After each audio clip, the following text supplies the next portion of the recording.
The advice and opinions expressed by the host of Autism Live and her guests are meant solely as suggestion and should not be in any way construed as child-specific advice. The Center for Autism and Related Disorders advises working with a board-certified behavior analyst who has experience with autism before starting any intensive behavioral intervention. Any choices you make in determining your child's treatment are completely at your own discretion.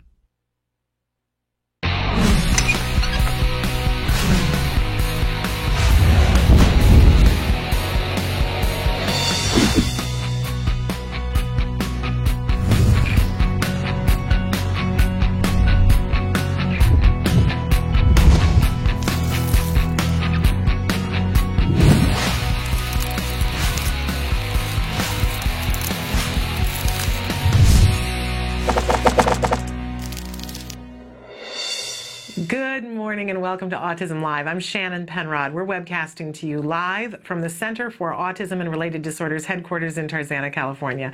It's Tuesday, and we're already almost to the middle of May. Can you believe it? But we're going to be with you for the next 3 hours live, talking about topics having to do with autism, how we can be more efficient, more effective working with our children on the autism spectrum. Whether you're a parent, a teacher, a practitioner, we know that that's important to you. I know that that's important to you as a parent of a child who is on the spectrum and as a former teacher. I know how important it is to you to be able to have the right tools to communicate with your child, to help them to grow, to help them to reach their potential so that they can communicate back with you. I know that this is a labor of love. I know it's a labor of passion. It's something that we all feel very strongly about. And I am thrilled to be able to be here and be a conduit for you to information. And we have a lot of information to share here. One of the things that we talk about, probably the thing we talk about the most, is ABA, Applied Behavior Analysis. This is the only scientifically proven effective treatment for autism. It's considered the gold standard of autism treatment by the Surgeon General, in fact.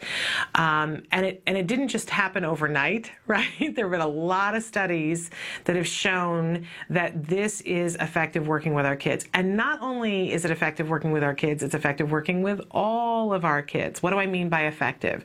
If we give our children, wherever they are on the spectrum, I'm talking about a child who's very high functioning and has a lot of skills already, but just needs some help, maybe with socialization or social language. If we give that child some ABA therapy to shore up the skills that they're missing, they're going to make progress, which is a wonderful thing. Likewise, when we, when we see small children that have recently been diagnosed that have very few skills, we know that if we give them the proper amount of ABA therapy over the proper amount of time, that they're going to make progress. If we have a child who is older, who has not had the benefit of ABA when they were younger, and they can be either functioning quite well or have huge skill deficits, and we give them ABA in the proper amount, quality ABA therapy, we're going to see progress. For all of our kids, that's the name of the game, progress. They're all going to end up in different places, right? The outcome is not something that we can look at and go, oh, well, if you do this, then you will get exactly this outcome.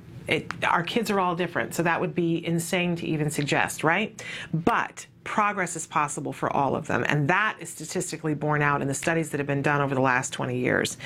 And if you're interested in studies, have we got studies for you? But I don't know about you. I want to be able to look at the studies as a parent and know, okay, so this is what's effective, and then I want to know how to do it. How to do it, what's the way to get the funding to do it. Those are the things that we talk about a lot on the show, and we do pepper in some research. On Fridays at 11 o'clock, we have Dr. Jonathan Tarbox usually join us, and he gives us the lowdown on the research, which I'm interested in. I don't have time for it to be my whole life. I don't know about you. In any case, we talk about all these things and more about what's going to be important to you. If you have questions, comments, concerns, suggestions for things that you'd like to see on the show, we're incredibly interested to hear your opinion. Want to tell you the different ways that you can participate in this conversation. If you're watching us here on autism-live.com, then across the top of your screen, you see either live or rebroadcast. If it says live, you've got a little box there that says your questions. All you have to do is type into that little box. You don't have to log into anything or get a password, nothing at all. You just type into that box and it magically shows up here right on my screen, which isn't technology great? I love it. And then you and I can have a conversation in that way. There are other ways to get in touch with us too, though, if you're watching the live show. But if you're not watching a live show, let's talk about that first. If it says rebroadcast, you're watching us in other places, you can always email us. We will get your email, and then we will talk about it on the next available live show, and we will also send you a typewritten response because we really want to support you in what you're doing. So that's one way that you can get a hold of us. You can also phone us. If you want to phone and it's during the live show, you can actually be patched into the studio here and we can be having a conversation on the phone, which is kind of cool. But you don't have to be speaking to me on the live show to get some help and support. If you call between 9 and 5, Monday through Friday, Pacific Standard Time, then you'll have the opportunity to talk to someone, whether it's me or somebody else. If you call after hours, you can leave a message and somebody will get back to you on the next business day. You can also Skype. I don't know if you guys do that very much, but Skype is a very fun thing. In fact, if you have picture capability, we can be talking almost face to face here. You've seen if you're watching the show that we interview people via Skype frequently, and that it's a very fun thing to do. If you're a parent and you want to be talking about your blog, we love parent bloggers here. So give us a call. You can Skype in and be talking about what you're doing, what's going on in your home. Okay, other ways that you can get a hold of us, Facebook. We love it when you guys participate on Facebook. In particular, you guys are answering the question of the day on Facebook. That's wonderful. Want to encourage you to visit our new page on Facebook, which is Autism Live, and give us a like while you're there. We really would appreciate that. We need to have a campaign for people to like us. I know a lot of you have been watching and been answering the question on Center for Autism and Related Disorders, and that's fine, but we would appreciate if you would also answer the question on Autism Live and give us a like. We're the new kid on the block. In any case, you can also be tweeting us. I'm new to the Twitter block, but I'm moving in and putting up curtains. So really appreciate when you guys tweet us. All right, if you're not watching us on Autism Live or watching us in any of the other places that you could be watching us, for instance, blip.tv, then you can be fast forwarding, rewinding, doing whatever you want, searching a topic, lots of different ways that you can watch us on Blip TV, and you can still participate in those ways. If you're watching us on YouTube, this is the address that you want to go to. I love watching on YouTube because you get those concise little interviews with experts that you can search and watch. Really wonderful. And then again, you could be watching us on iTunes. It's a free download on iTunes. It's free no matter how you're watching us. We know that this is important information, and we want to get it to you in the way that's easiest for you to consume it. If you are watching and say, oh, I really wish this showed up on this or that or whatever, let us know, because we'll find it. That's how Blip TV came about, because you guys had asked. So lots of different interesting ways for you to be watching us. All right. I do like to give one little disclaimer always at the top of the show. We're going to be talking about ABA. We're going to talk about behavior and how we can be more efficient delivering ABA to our kids, because we know that's what works, right? So you might assume incorrectly that I am an expert in behavior or autism. No. That would be incorrect. I am a parent. I am not an expert. I am not a BCBA. I'm not a lawyer. I'm not a nutritionist. I'm not a therapist. I'm none of those wonderful things that I could be, but I'm a parent. My son was diagnosed when he was 2.5. He's about to be 9. I can't even believe he's going to be that old. But it's a wonderful thing that he is going to be that old, and he's doing really wonderfully. He's completely included in 3rd grade. This week, he continues to take the STAR test with no accommodations, and I'm, fairly sure that he will rock that, particularly the math portion of it.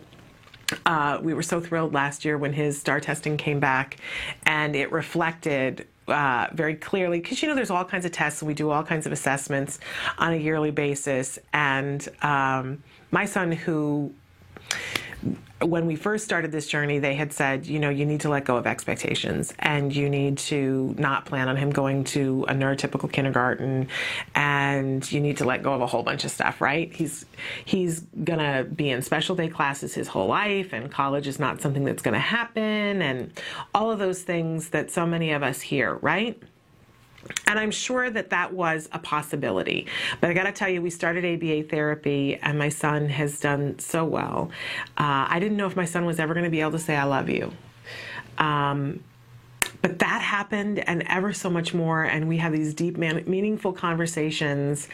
He still has a ways to go. He's not done. And I think that the majority of you, if you saw him, would recognize autistic traits in him, because he's not recovered. But he is doing so remarkably well. And I think to people who don't know about autism, he passes on a daily basis. So interesting. He's a quirky kid, but we got to start testing back last year. That's what I started talking about. And he's really high in the math, and still very high in the language, which I was very impressed. And if somebody can do that on a test, because a lot of people have the capability but can't do it on a test, and he does it without accommodations. So we're in a good place, and I want to share with you how you can have your child reach their fullest potential, whatever that is, because we need to do right by ourselves and by our kids, don't we? We need to be able to sleep at night knowing that we're doing everything that we can. So I'm the conduit. I'm the person who is connected to the people here. They've given me access on your behalf. What a great, great thing for me. What a great thing for you if you'll take advantage of it. So I hope you will. I hope you will ask questions and ask me to hunt people down to find the answers for you. That's what I'm here for, and gratefully so. All right, we like to start every single morning with something that I fondly refer to as the jargon of the day. This is the period of time, I consider it like our little warm-up that we do every morning, getting ourselves in the headset of what we can take this on. The jargon can be so overwhelming, right? And there's no way we can learn it all in one sitting. That would be too much. It would be unkind. We would set ourselves up for failure. And instead, we want to set ourselves up for success.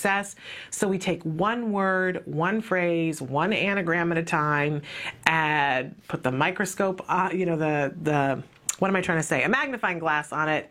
Try to give you an actual definition, and then a working definition that maybe isn't as exact, but helps you to begin to understand. Okay.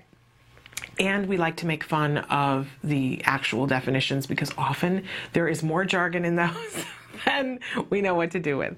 And I find that reinforcing, to make fun of the actual definitions, as if any reasonable person would just automatically know this stuff. Okay, our word for the day is antecedent. You hear me say this a lot on the show, and you hear the experts say this a lot on the show. This is going to be a word that if we can make friends with it, it's going to help us a lot. Okay, so let's take a look at what the actual definition is. Anything that occurs or is present immediately before the behavior of interest. All right, it's not a bad definition, but out of context, I don't know if we would get it. Okay, so our actual working definition is what happened before. So when we talk about behavior, we're always looking at the A, B, C's of the behavior, right? There's the behavior, which is in and of itself, it's its own thing, and it's the thing that we either want to see, or it's the thing that's driving us crazy, right? So when we want to change a behavior, we want to increase it or decrease it, we always want to look at not only the behavior, but the A, the antecedent, and the C, the consequence. So the A, antecedent, the B, behavior, the C, consequence. So we say to ourselves, okay, here's the behavior. My child is hitting his little sister on a regular basis. All right, that's the behavior. We would want to get as specific as possible about the behavior. Does he hit her with both hands, with one hand? Does he hit her in the face? Does he hit her in the leg? Does he hit her in the back? Where is he hitting her, and how is he hitting her, right? I'm talking too much, too fast today. Gotta calm down. I'm so excited to be here, though. We'll hear our experts talking about what's the topography of the behavior. What does it actually look like, right? So 2 hands, 1 hand, what exactly are the hands doing? Let's be as specific as we possibly can be, right? But then we want to talk about what the antecedent was. What happens right before the behavior, and then the consequence, what happens right afterwards. Because the truth of the matter is that we got to separate what we have control over and what we don't have control over. And a lot of times we don't really have control over the behavior. Got an interesting story about my son yesterday where we had a non-compliant moment that I'll share later on. But in any case, we don't have that much control over the behavior, right? And maybe we have a little bit of control over the physical behavior when a child is younger because we can physically maneuver them and prevent them from doing it. But how long-term is that going to be? What are you going to do when the child is 18, right? So not as much control over the actual behavior as we'd like. So does that mean we're helpless? We leave the behavior alone? Not at all, because we have a whole lot of control over the antecedent, and we have even more control usually over the consequence. Not always, but most of the time. What do I mean by that? So let's say that the little boy is hitting his sister. And we looked at the topography of the behavior and we said, you know, he's hitting her and he's slapping her legs. All right, well, that's interesting to begin with. And we say, well, what happens beforehand? And always the antecedent is that they're getting into the back seat of the car. I'm just picking something out of my head here. And that then he slaps her legs.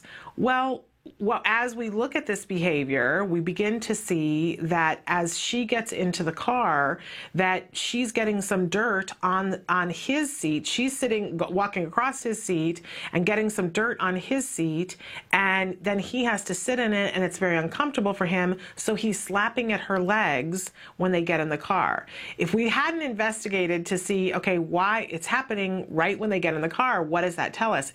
This helps us to be detectives to try to figure out, because the truth of the matter is that every behavior is some sort of communication. And before our kids have communication, they're going to resort to behavior that is not what we want, right? So the child can't say what the adult would say, which is, hey, you're getting dirt on my chair. Could you not do that? Could you watch where your feet are? Or let me get in the car before you and you get on your side, right? Problem solving stuff. But a child who doesn't have language, it doesn't matter if they're 2 or 22, if they don't have the words to say, you're getting dirt on my chair, they're going to resort to something like slapping legs, right? So sometimes we see, as we look at a behavior and we figure out, okay, well, the antecedent is this on a regular basis. So why? And we can look further and we can change the antecedent. So in this instance, we could help the child to problem solve and say, you know, you get in first and sit down, and your sister's going to get in, and we've solved the problem. If we have, the hitting on the legs is going to stop, right? But think of all the thousands of things that children engage in, challenging behaviors, and how different they all are, and how the antecedents are different.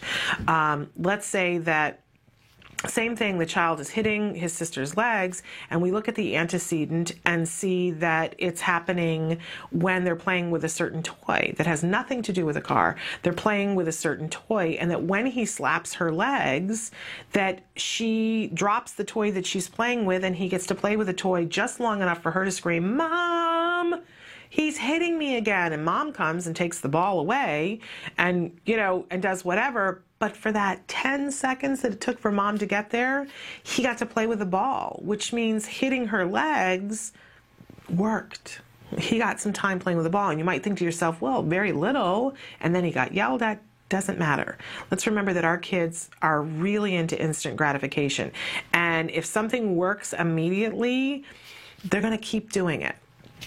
So in that instance, what we would do is change our antecedent so that if your daughter is playing with a ball, we would make sure that she's far enough away. And we would be working at the same time to teach the child how to appropriately ask for the ball instead of hitting her, right? We can always almost always we can manipulate antecedents, plus which we're going to change consequences, right? But that antecedent is that they were playing with a toy, that the daughter was playing with a toy, and he wants it.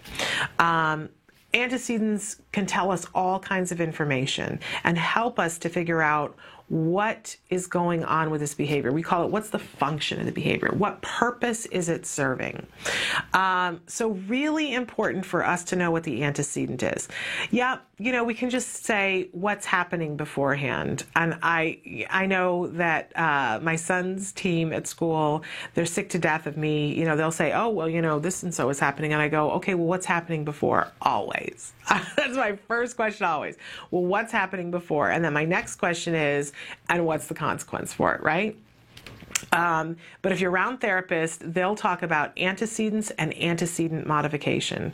It's really powerful stuff. And if you make friends with the term, you're going to know exactly what they're talking about. Okay. We also always have a question of the day.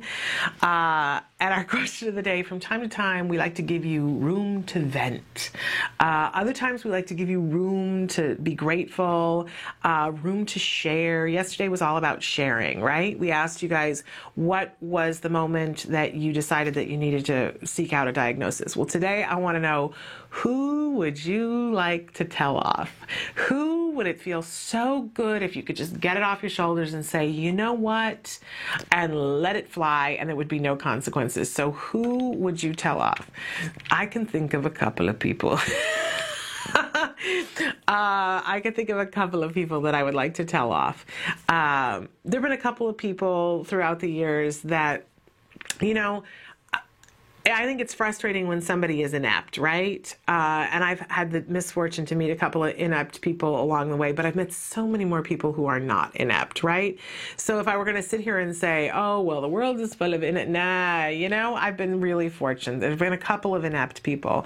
And a lot of times I like to cut some slack and say, well, if you haven't had the training, this could be why you're not inept. What tears my ticket more than anything else, though, is somebody who knows better and is deliberately angling to keep their job as opposed to helping your child. That ticks me off more than anything else. And though there are a couple of people that I would like to tell off, I hope that, I believe in karma. And so I think what you put out comes back to you times two. And I can't imagine how these people sleep. People who actively work they choose keeping their job instead of helping our children. I don't know how they sleep, but I would like to tell them off from time to time. I would like to, do the whole thing. But I'd like to know, more importantly, who would you like to tell off? And if you were telling them off, what would you say to them? I think this could be a big moment, right? Get it out, get it over with, share it with us. Let's have a good laugh about it. One of the best laughs, we're talking all this week about how important it is to laugh. One of the best belly laughs I ever had was when there were a group of people who were not doing right by my child. One of my therapeutic things that I do to vent is to write letters that I never intend to mail. And I've said someday I'm going to publish all these letters, but it's going to be, censored because the language that I use, I let it free flow. And I had written a letter to a couple of people who shall remain nameless. And the opening was just so incendiary, so much venom that I poured on the page as I was addressing them, that I looked back on it, looked what I had wrote, and it was beyond hilarious. It was so funny because it was so outrageous what I had written that I sat and laughed and laughed and laughed about it until, people were saying, what on earth is going on? And it totally alleviated the moment. It made everything incredibly human. It made it very clear to me that, well, these people were not in my son's camp, and that's their loss. But I need to focus my energies on positive things and not these people that I called a bunch of really horrible names, you guys. It was so therapeutic. So get it up, get it out, push it out. Who do you want to tell off? Get it over with. We'll enjoy it. We can laugh about it. When possible. You may not be at the point where you're laughing yet, but trust me, at some point, it's good to get to the point where you can laugh about it, because ultimately they're not people that are worth us investing our energy in, right? We have a higher calling. We have children to take care of, people to help, and not focus on those people. So get it up, get it out. Who do you want to tell off? All right. We also always have a topic of the day. And our topic of the day all this week, which I really love, I love when we go back to basics, we're talking about ABA for beginners. And really, we're all beginners, right? It doesn't matter how long you've been at this party, it's really good to go back to basics. And I had that moment yesterday where I had to go, what do I have going on here?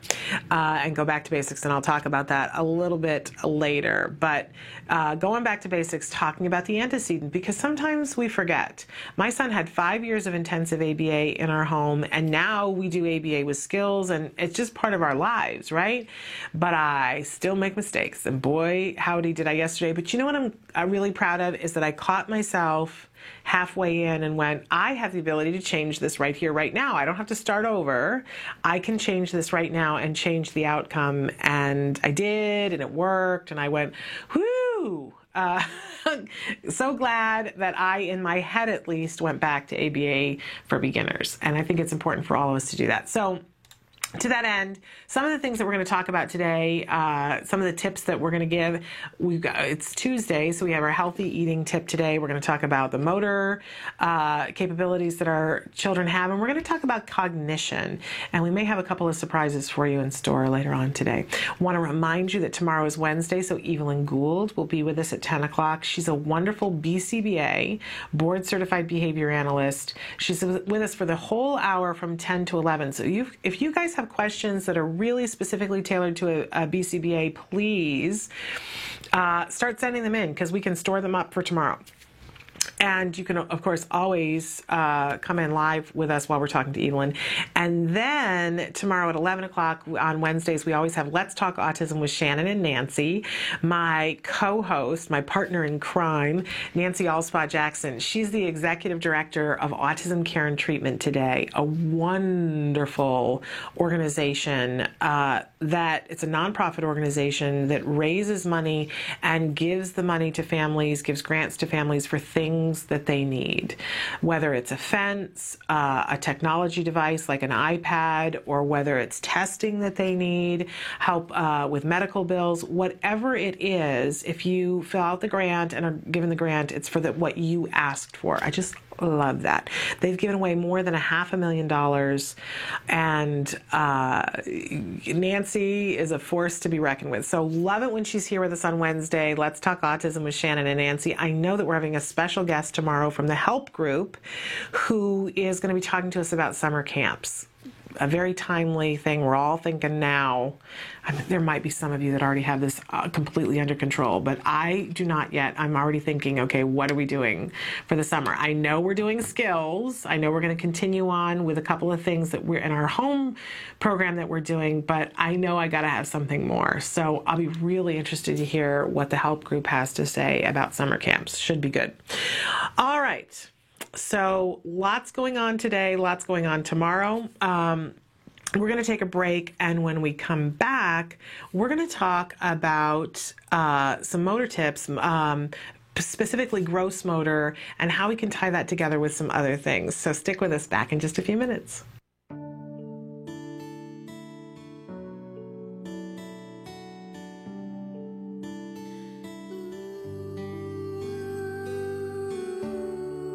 I am grateful for Autism Speaks because they allow families like me to have hope.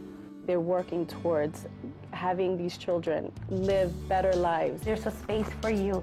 Yeah, there's a world for you, and there's a community that is behind you. And one that has really been able to be the singular voice for people who are involved with and who care about autism. I do have autism, but I don't let that become a disability for me. Autism Speaks is going to continue to help those who need it, and just look at all the stuff they've done so far and you will be impressed. 3, 2, 1.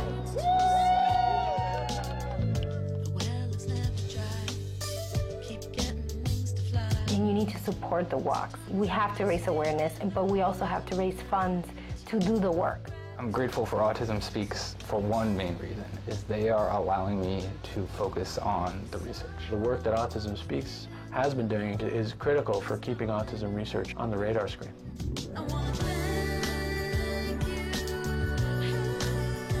We proclaim 2 April as the World Autism Awareness Day. I'm very proud of the UN and thankful Autism Speaks.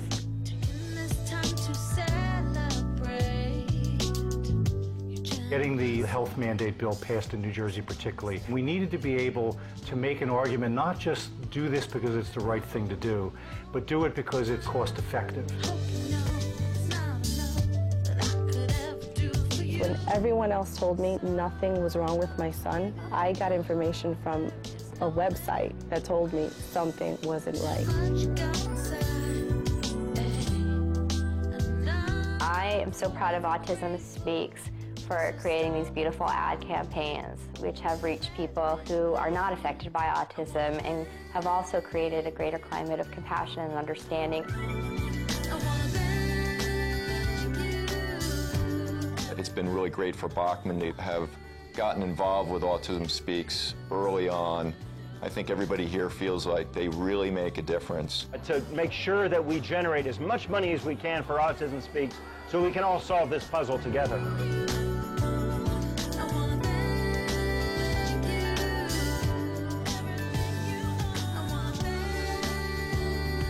There's no way we could have come this far without our families, without our supporters to date, but there's so much farther we have to go. And everybody's invited to join this cause. We need all the help we can get to make the difference we know we can make.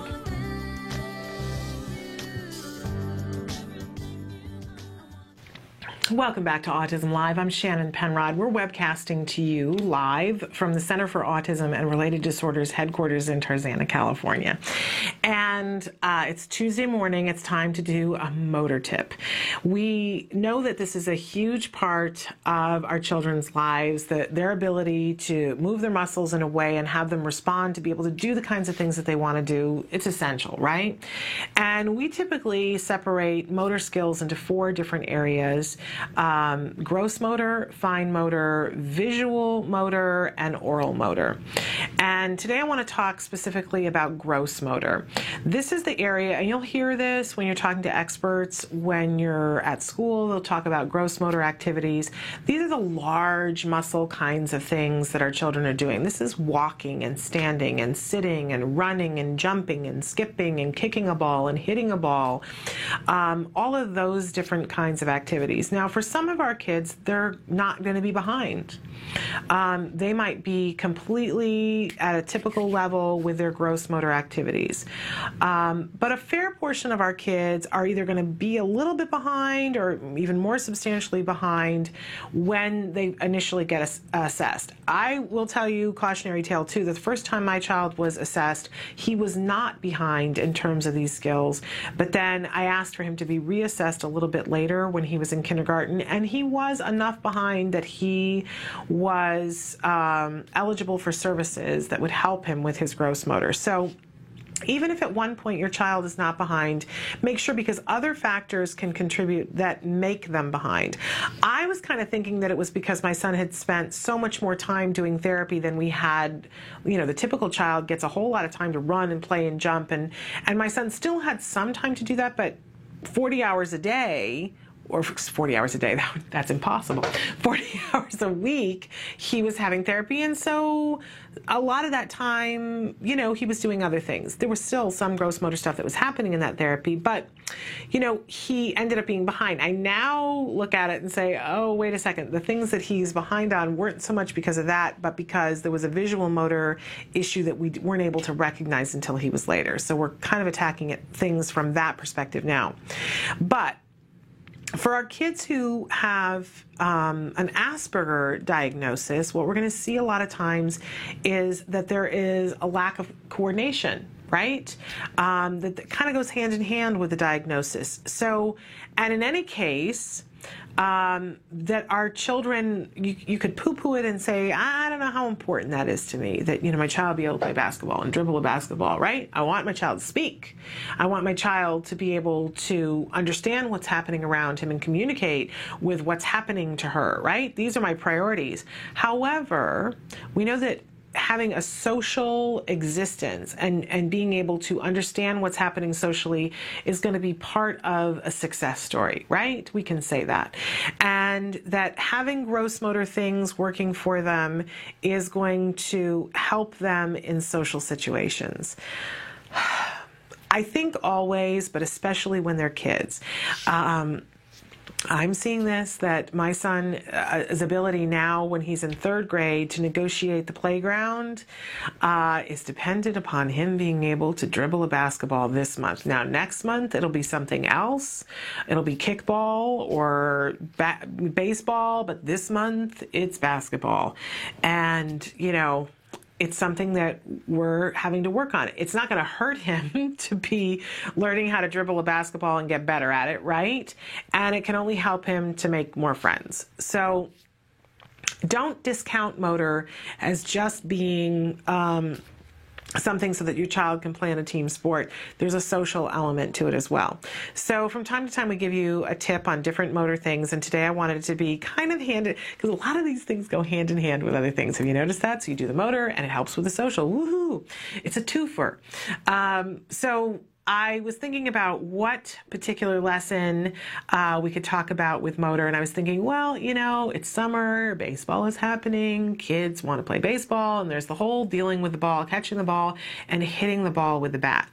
And this can be something that's really, really difficult for our kids, because being able to focus visually on something long enough to be able to swing the bat and connect with it might not be our child's strongest suit. So how can we put these things all together, be working on being able to focus attention, which is actually an executive function skill, focus your attention, but focus visually, which is visual and motor and a little bit social, and coordinate it all together, which is all gross motor, right?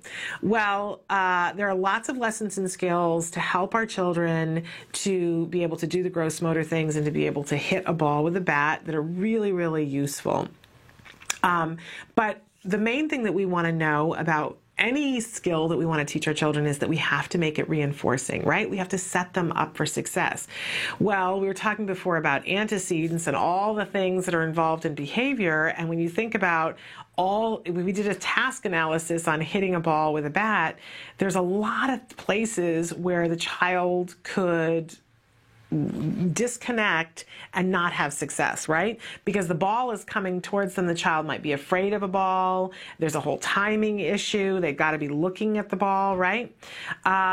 So a lot of variables to try to be in control of, and you can't really be in control of a lot of them, right? Because you can't predict where the ball is going to go. Somebody throws the ball or the machine throws the ball, and the ball might be low or the ball might be high, and getting your child to focus on the ball really is the thing that you need to have control over.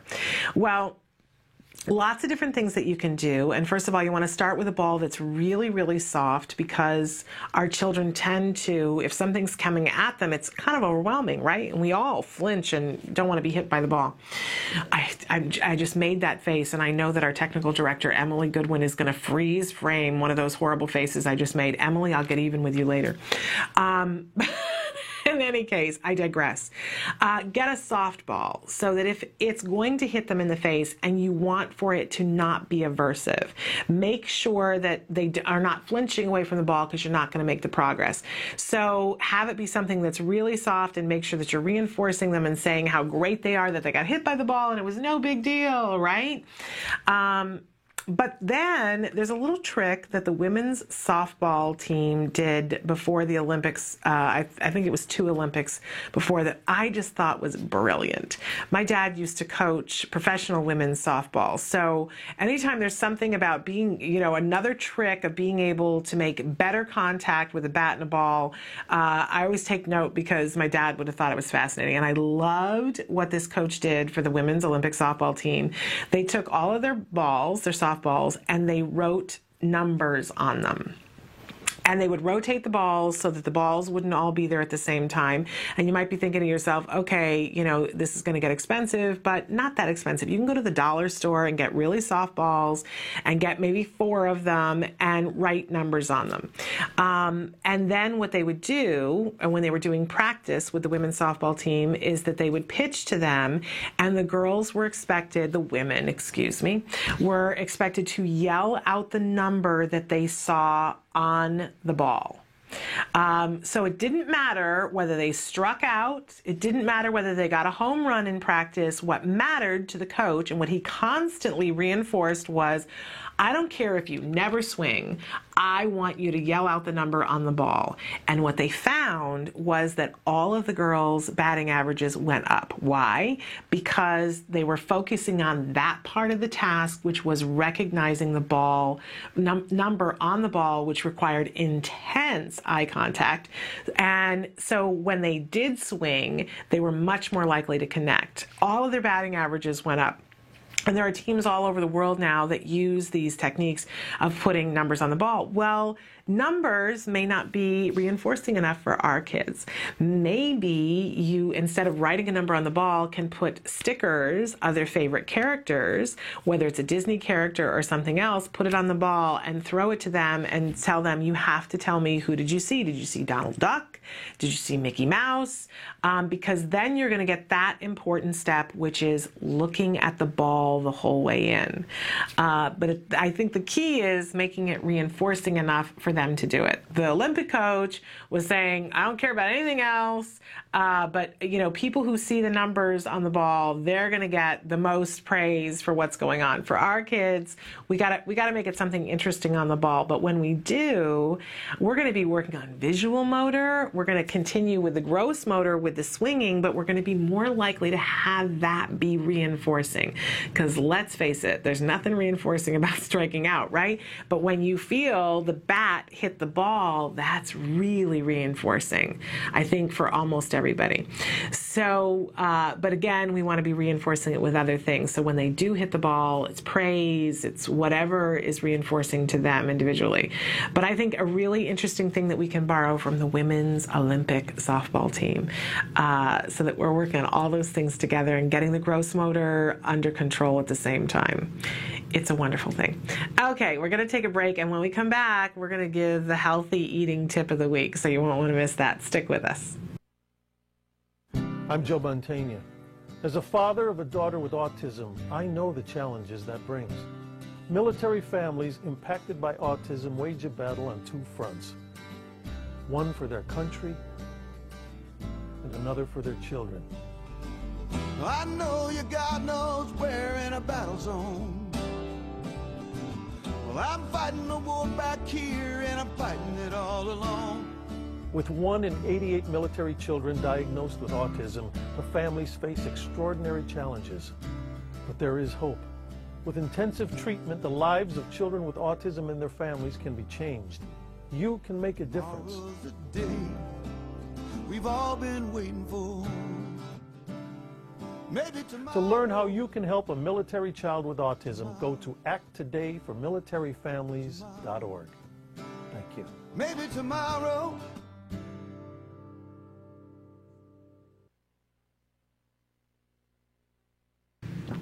Welcome back to Autism Live. I'm Shannon Penrod, and it's time for our healthy eating tip of the week.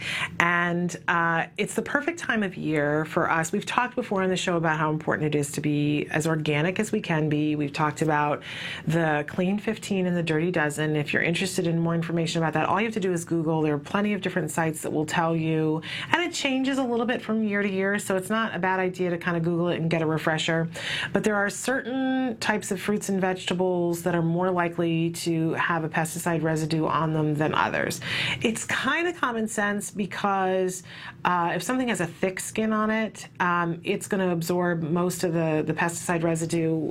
So if you're peeling something, it's less likely the inside fruit or vegetable is going to have a problem. But it isn't always that way. So really good thing to do to look at the Clean 15 and the Dirty Dozen and buy accordingly. But something that I like to advocate at this time of the year is to visit your local farmer's market.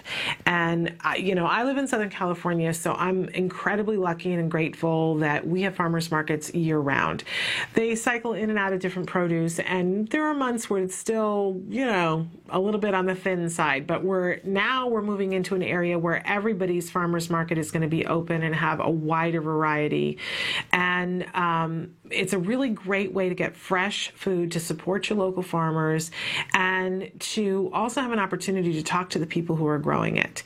And there are a lot of people who are not necessarily organic but aren't using pesticides. And this can be a really economical way to make sure that you're putting healthy food on your family's plate.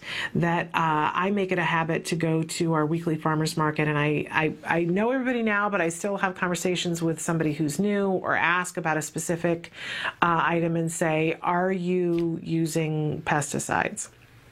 And I know that there are some people who say no fertilizers even. Well, I'm at the point where I got to prioritize, right? I got to be able to feed my family, and I got to be able to do it as economically as possible. And so I've made the decision for us that we're going to try to be as organic as possible. I looked at some of the studies that came out last year, and I would encourage you to look at them because, nothing conclusive yet at this point, but they're seeing that there is a connection that needs to be further looked at with pesticides and neurotypical issues. I will be honest with you that I used to say, well, it's good to be organic because it's better for the environment. But if you don't have the money and the time, a lot of times that can fall lower on your list of priorities, especially when you're dealing with a child with special needs. And the one study that I saw that came out just about a year ago, and we'll bring that in at some point, but it was talking specifically about organophosphates pesticides, which is the thing that's on most of our fruit and vegetables now, and commercially grown fruits and vegetables. And I said to somebody afterwards, it's one of those moments where you go, okay, I really just didn't get this. But when I thought about pesticides, I thought, well, what do pesticides do? They kill bugs. And clearly it can't be that bad for us because we're not, we're all still standing and breathing, and we've been around this our whole lives, so how bad could it be, right? And then what the study did was detail exactly what pesticides, organophosphates in any case, do to pests. And in actuality, they don't kill them. What they do is create a disturbance in their neurotransmitters, which first makes them hyper. And it makes them so hyper because the amount of pesticide to their body weight makes them so hyper that they aren't able to eat efficiently and do the things that they need to do efficiently in order to maintain their lives. And in fact, in some pesticides, it makes them so hyper that they get to a point where they freeze up because they've been so hyperactive and literally become paralyzed while their whatever is going on with the neurotransmitter is still shooting, and eventually their systems start to shut down because they're in paralysis. So, but more often than not, what they do is make them hyperactive so that they can't concentrate and do what they need to do to sustain life, which is eat on the vegetables. And that, I was like, ooh, there's something particularly icky about that, and are we sure that that's not affecting us? And what the study did was tested children for hyperactivity and compared that to the level of pesticide that they found in their urine, and saw that there was a distinct correlation between children who were hyperactive. Across the board had the higher level of pesticides. So that for me did it. I just said, okay, we're trying really hard to, for me anyway, we're trying really hard to give our son the best possible opportunity to make the optimal growth. I don't want something in his body that's working against him. So that's why we're trying to be organic. And this is why I advocate going to farmers markets, because you can talk to them. They may not be organic because it takes a lot of years and a lot of money to be organic, but they may not be spraying. And for me, that's that's moving in the right direction. And you can get really great quality produce from farmers who could use the support and that aren't using these chemicals on their crops. So it's a win-win all the way around. And I think it's great to take your child to the farmer's market with you and let them see all the different things and let them pick. There are times when my son will pick something and I'll go, really? You really want that? But I'm amazed sometimes. And I let him sort of be the captain of his own destiny and pick those things. I've talked on the show before about, we always talk about eating a rainbow, and that I'll have him go and pick, you know, what parts of the rainbow are we going to eat today? And it's always interesting what he can. There aren't a lot of bad choices at the farmer's market, so that if they're picking something, you're pretty, you know, sometimes he'll say, well, you know, for my blue thing, I want it to be blackberries. Well, you know, in the realm of things, I have to ration how many blackberries, because that converts into a lot of sugar in my son's body, but a few blackberries or a few blueberries is going to be a good thing in his diet. Lots of antioxidants. So I encourage you to support your local farmers. I encourage you to have conversations with them about what they're using on their crops. And there are also some organizations, if you really want to be very specific about organic, there are organic farmers all over the country who have bound together and created services where you get a box of whatever is freshest and in season delivered either to your house or to a local shopping center where you go to pick it up. And, you know, I mean, there are things that you have to consider because it's on a certain day and you have to be there to pick up your box, and you have to let them know a week in advance if you're not going to be there to pick up your box, or you still get charged. But for a lot of families, it's a really good, I don't have to think about it. They usually will include recipes with the fruits and vegetables that are in there. So if you're getting something you go, I have no idea what to do with a rutabaga, there's usually something that says, you know, here's 3 recipes for what to do with a rutabaga. By the way, you can take a rutabaga and you can cook it along with some potatoes in making mashed potatoes to up the level of nutrient in it, and your child won't even know that they're having mostly rutabaga mashed potatoes. But lots of things like that. That's for the little bit more adventuresome, I think, because you don't know what you're going to get. But we can all go to the farmer's market, plus which it's a great stress relief. It's outdoors. It's an opportunity for your child to be talking to people. My son goes to the farmer's market and people know him, so they'll ask him questions. And if we're working on something specifically, I can let somebody know, you know, it's good to ask him this or whatever so that he gets to practice. It makes your child's community that much bigger while you're teaching them about fresh fruits and vegetables. And I think it makes it easier for them when they're sitting at the table. I mentioned before, we have a little community garden plot that we got this year for the first time, and I've been having my son help me garden this plot, and we just were able to harvest some carrots the other day. And my son eats carrots. It's not like any big deal to him that he eats carrots, but he was so excited to be able to pull the, you know, he had put the seed in, and to be able to pull the carrot out, it's just a wonderful lesson. He also, at the farmer's market, had gotten a little Swiss chard plant. And I love Swiss chard, but it's not one of those things that I've had great success getting my child to eat. But he planted this Swiss chard plant, so he is very excited and about the fact that it's harvest time for the Swiss chard, and was thrilled to eat some of it the other day. I don't think I could have gotten Swiss chard down him any other way than having him plant it and grow it. So making vegetables a part of our existence, making them part of our children's existence, it really can work on a whole bunch of things at the same time and be very reinforcing for them, which is ultimately what we want. All right. We're just about time for the A word. I want to take just a couple of minutes to talk about my day yesterday, because I promised that I would at some point tell the story of how I very nearly blew it after all these years of ABA training. We were leaving to go someplace. We were actually going to the community garden last night, my husband and I, and we didn't give a whole lot of notice to my son. It isn't a time when we usually go to the community garden, so it was just this curveball that we were throwing him. But, you know, sometimes that happens. And I think sometimes, oh, well, you know, I could have given him a 10-minute warning. But, you know, sometimes you have to go someplace and you don't have 10 minutes. So I think it's he's more than an age where he can be working on these kinds of things, but he was really not having it. And we got him out the door, and he was, protesting the whole way. We were saying, yep, it's not going to be that long. We're just going to go and come back. And got him outside the door, and we all go and get in the car, and he's not there in the car. He's standing by the front door because he didn't feel like he got heard, and he didn't want to go. And he said, I'm not going. I'm going to stay here. And he's not at an age where we have ever left him at home alone. He's about to be 9. I'm not there yet.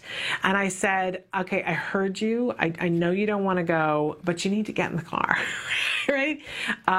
Your protest duly noted. Let's get over it. Let's get in the car. I'm in a hurry. I want to get over there because I want to get back. We got to make dinner. We got things to do, right? I got my agenda.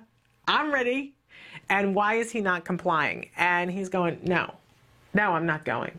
And so the old me who had not had ABA went, fine.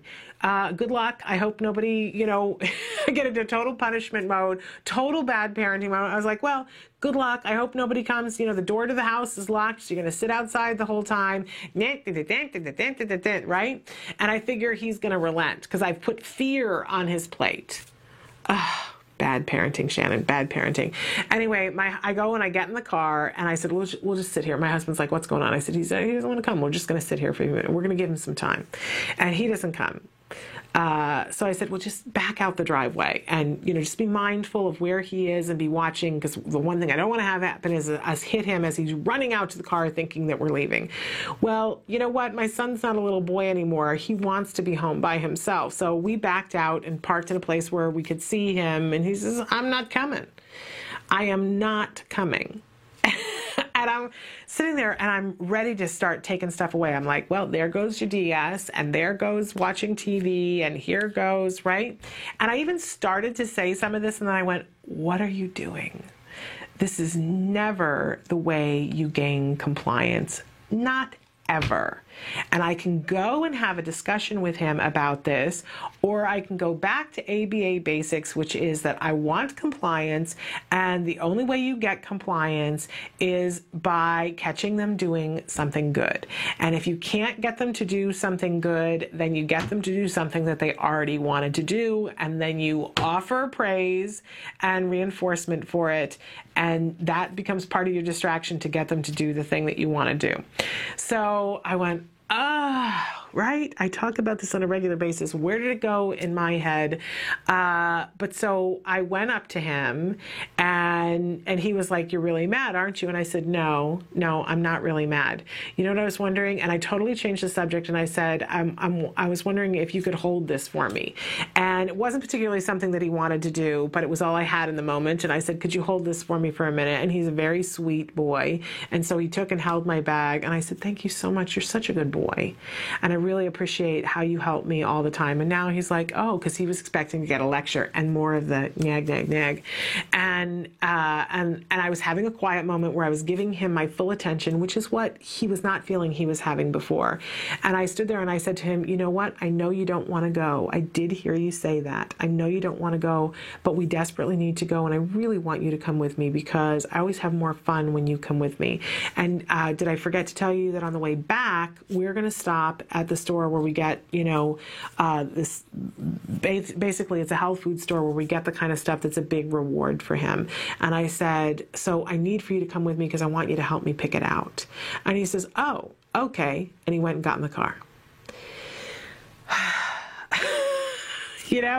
And I go, okay, I could have done that to start with, but it's not in my nature.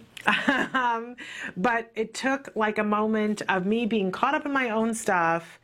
If I had been not caught up in my own stuff, the truth of the matter is I could have gotten him out to the car much faster if I had just taken a moment to be with him and to tell him what was going to go on and remind him what was in it for him. Sometimes there isn't as much in it for them, but why would we expect them to do that willingly, right? Have we not been in situations in our lives when somebody's asking us to do something, we go, I really don't want to do that. There's nothing to be gained by me doing that, so why would I want to do that? Same kind of thing for our kids. It doesn't have to be overwhelming, but there has to be something of interest at least, and that might just be connecting with us. or having us say thank you.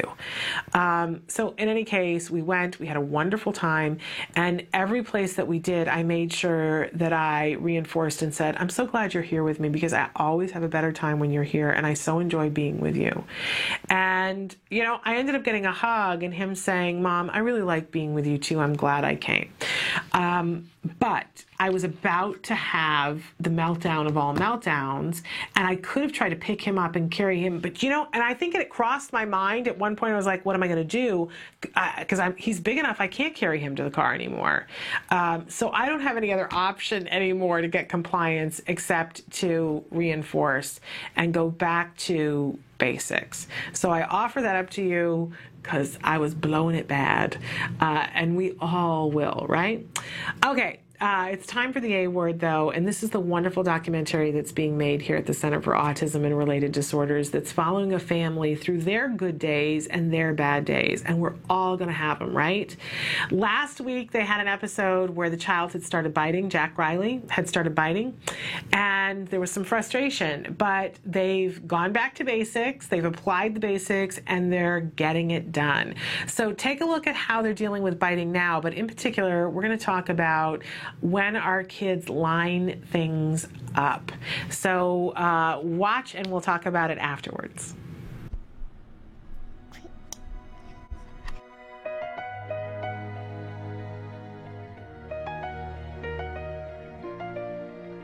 You were tired. You were tired.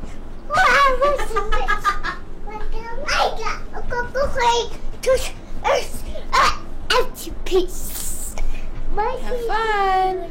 Okay, bye.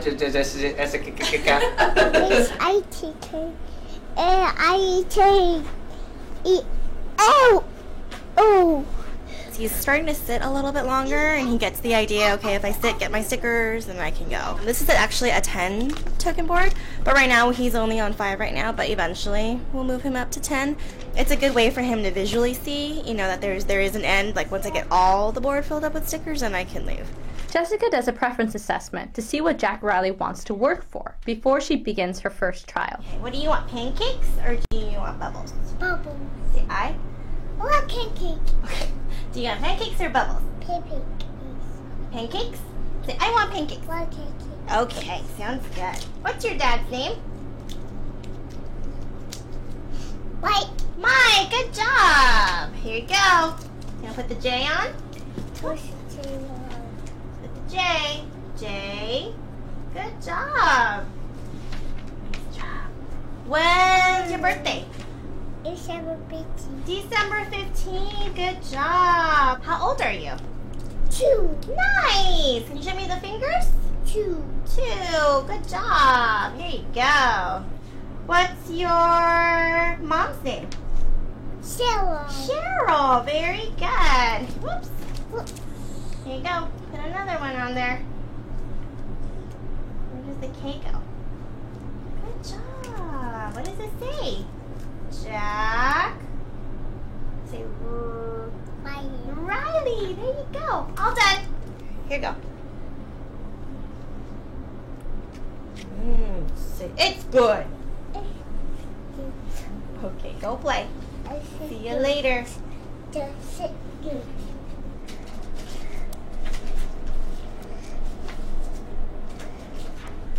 What? Here, you wanna bring the tractor? Elbows. The pig, yeah, it is a pig. Wait.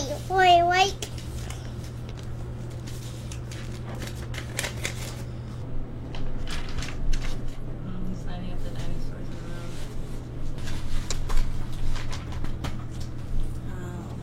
a row. Okay, buddy. Lining up objects is associated with autism because it shows that the child doesn't know how to appropriately play with toys. This is why Jack Riley's therapists teach play skills, so you can learn how to learn. Playing is learning through imitation, and it also helps develop communication skills.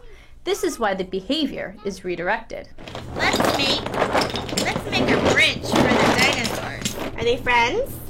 Should we walk? Let's walk. Let's walk. Yay! Let's go play. What else can we do? Jack, what is this? It's Is it this way? Is it this? It's a this way? Is it this way? Is it a bridge? Did you make a bridge? It's a bridge. Can the dinosaur walk on the bridge? Walk on the bridge? Walk. Can you make the dinosaur walk? You do it. Dinosaur walk. Jack Riley, do it. Make him walk. Walk. Here, slide down. Slide. Whee! Ready? I want to do it. Ready? Whee! Sometimes lining up toys can be appropriate play. Jack Riley lines up his blocks to build a bridge. What makes lining up toys an indicator for autism is when the behavior is limited and is the only way the child interacts with the objects. That's more creative, Jack. At clinic, Sabrina suggested to make a visual schedule because he's been having a hard time walking outside. So look, what's this first? There's Dad, there's you, there's Miss Shireen. You're holding hands. Like you're walking on the sidewalk, holding hands. And then when you get to the grass, you stop. You stop. You stop. Yep. You stop. And then what do you get to do? You get to run on the grass. Say run on the grass. Good job. The end. But yeah, so we were gonna show him like along the way as every step, like you walk out, you hold hand and emphasize holding hands. Okay. You hear you guys walking the sidewalk holding hands, and then the next picture is you guys stopping in front of the grass. Okay. Still holding hands. Okay. And then his reward is you get to play. You get to play on the grass. And he got the concept or the idea. Anyway, we'll see if put into play, will he get it? I'm sure he'll get it. He'll get it. That. Yeah. Having a destination was the biggest thing for him. Like knowing what the goal was. I think before you say come here, and he thinks it's over.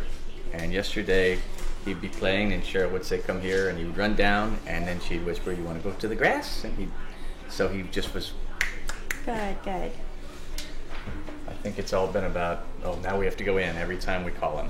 Every tantrum he has are really a lot of his bad behaviors because he doesn't know. Yeah. What do you have to do first? Remember, what are you gonna do first? Though? Hold what? You want to do it or you want me to do it? Hold what? Since he sees your picture. Hold hands. Go hold hands with Dad. Like the picture. Good. All right. Remember like yesterday. 15, 16, 17, 18, 19. See, we still hold hands. No, we still hold hands. Stop. Right? We still hold hands. Where do you guys want to right here, and then we made him ask. Yeah, then we stop and make him ask. What? Can you say, I want to play on the grass? Okay, go. Yay! Go! Have you hugged your tree today? You gonna kiss it too? Tree hugger energy. Come here. Come here.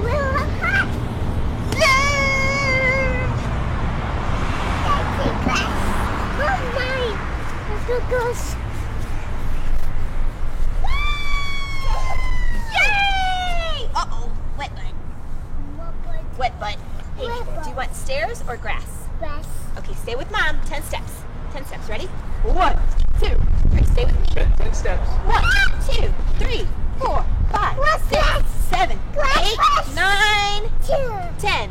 You want grass? Okay, go.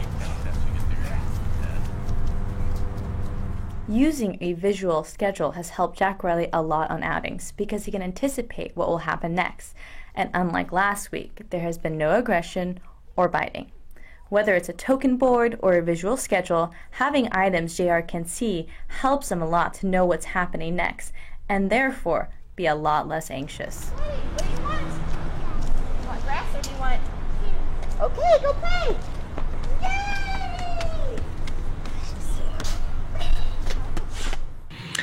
Amazing.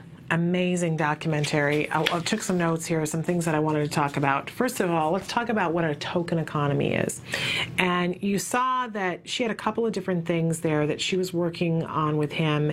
And she was talking about how important it is to give them a visual idea of what they're working towards.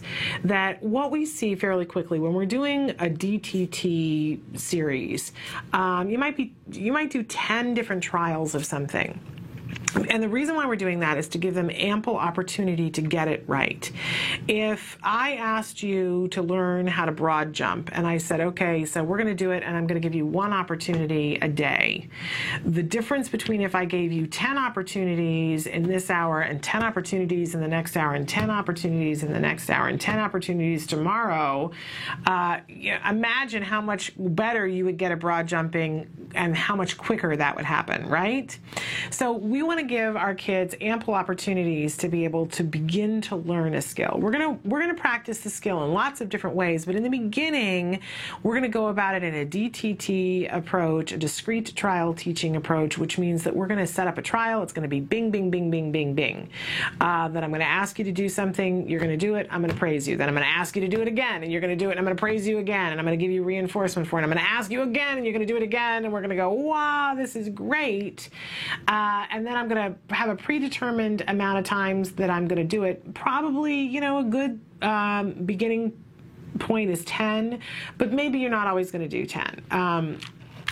But, let's say that we're going to do 10, and then after you've done 10, and I'm always going to try to end on one when you get it right? I'm going to give you something big that you've worked for.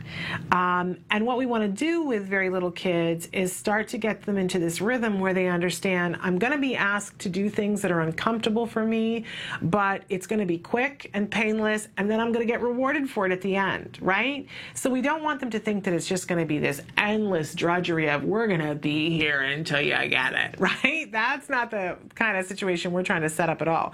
We're trying to set up that, hey, it's just for a few minutes, right? Think about the things that you want to do least in life, right? If there's the area of your house, I'm going to sneeze, that is the most overwhelming that you don't want to clean, right? But if I were to say to you, I'm not asking you to clean the whole thing. I'm asking you to go in and take 3 things out of it that can be put away or thrown away or whatever, you would go, oh, I can do that, right? And you would go and you would take those, and if I gave you reinforcement for that, then the next day, and if I said, okay, today I want you to go and take 4 things out of that room and put them away, it would become much more manageable, right? Especially if you were getting reinforcement for it, and you were seeing, okay, it's making a difference, and hey, this isn't that bad, and I know it's going to be over very quickly. Same kind of thing we want to do with our kids. We want to set up this pattern of, you're going to do something, you're going to do a little bit of work, and then it's going to be worthwhile. You get something great for it. And a lot of kids really like a visual schedule to see what's happening. And if we do a token economy, and she had a great one there, and she's got all these little spots on it, but she doesn't have to fill all of them. So she changes the rules on a daily basis almost and says to Jack Riley, okay, so today you got to get 5 of these stickers, and as soon as you get 5 stickers, you get a sticker for every right answer, then you get to go play. Well, that might take 10 trials, or it may only take 5. Right? So now the child's got a little bit more control of, the faster I get it right, the faster I get to go play. Woohoo! Spectacular. So, he does something and he gets a right answer, and she wants to really drive home to him, you got the right answer. So she's already at the point where she's having him put the sticker on. This is brilliant, you guys. Because a lot of times people wait and wait and wait to the point where they hand it over to the kid. But this is a great example. He is not yet 3. And he's about 6 months into therapy, and he already it's been clearly defined for him. The consequences have been clear. The antecedent has been clear over and over and over. So he gets it. He totally gets it. He gives the right answer, and she says, yay, put the sticker on. Now, her stickers have letters on them. So, and this is another one of his programs. So you want to talk about sneaky? sneaky that she's already working on another program and he doesn't even know it. So she's interchanging two different programs here. So she's saying, do this, and he does it. She goes, yay, you got a sticker. Take the sticker. He takes the sticker and she says, oh, what letter is it? And he says, A, and she goes, good job, right? And he doesn't even realize that he's working on two programs. The fun is actually work and he doesn't even know it. Oh, this is quality ABA therapy, you guys. Really quality ABA therapy. So we're not thinking of, being, oh, well, I'm only working on this at this time. You have the opportunity, if you've made it reinforcing enough, to make it so you're working on several things at the same time. Great. So a token economy can be really important. It gives them a visual representation of when they're done, but it also helps to delay that gratification, right? In the beginning, where we might be giving them a piece of a potato chip for, if that's what's reinforcing them for everything that they do, we can't do that forever, right? So this way, the sticker becomes the thing, and then at the end, you get one whole potato chip, woohoo, or you get to go play for a couple of minutes, whatever it is. So the token economy, really important, but so important that she did the preference assessment with him first. And she held out the two items and said, what do you want? You want pancake, or I don't even remember what the other thing was. And initially, the bubbles. Was bubbles? Okay, so pancake and bubbles. Thank goodness for Emily. I wouldn't know what I was doing here. So she says, do you want pancakes or do you want bubbles? And initially he says bubbles, right? But did you notice what she did? And this is another hallmark of doing really good ABA therapy, is usually you need to do a preference assessment twice, at least twice. And this is a perfect example. Pancakes or bubbles? He says bubbles. And she says, oh, okay. So would you rather work for pancakes or bubbles? And he says pancakes. And she goes, you just said bubbles, right? Okay. And then she asks him again. He says he wants pancakes. Okay, well, that's clearly what he wants. Well, he likes both of those things. But what you just found out is that he wants both of them, but his first choice, his favorite right now at this moment in time at 10:30 on a Tuesday, is that he wants the pancakes.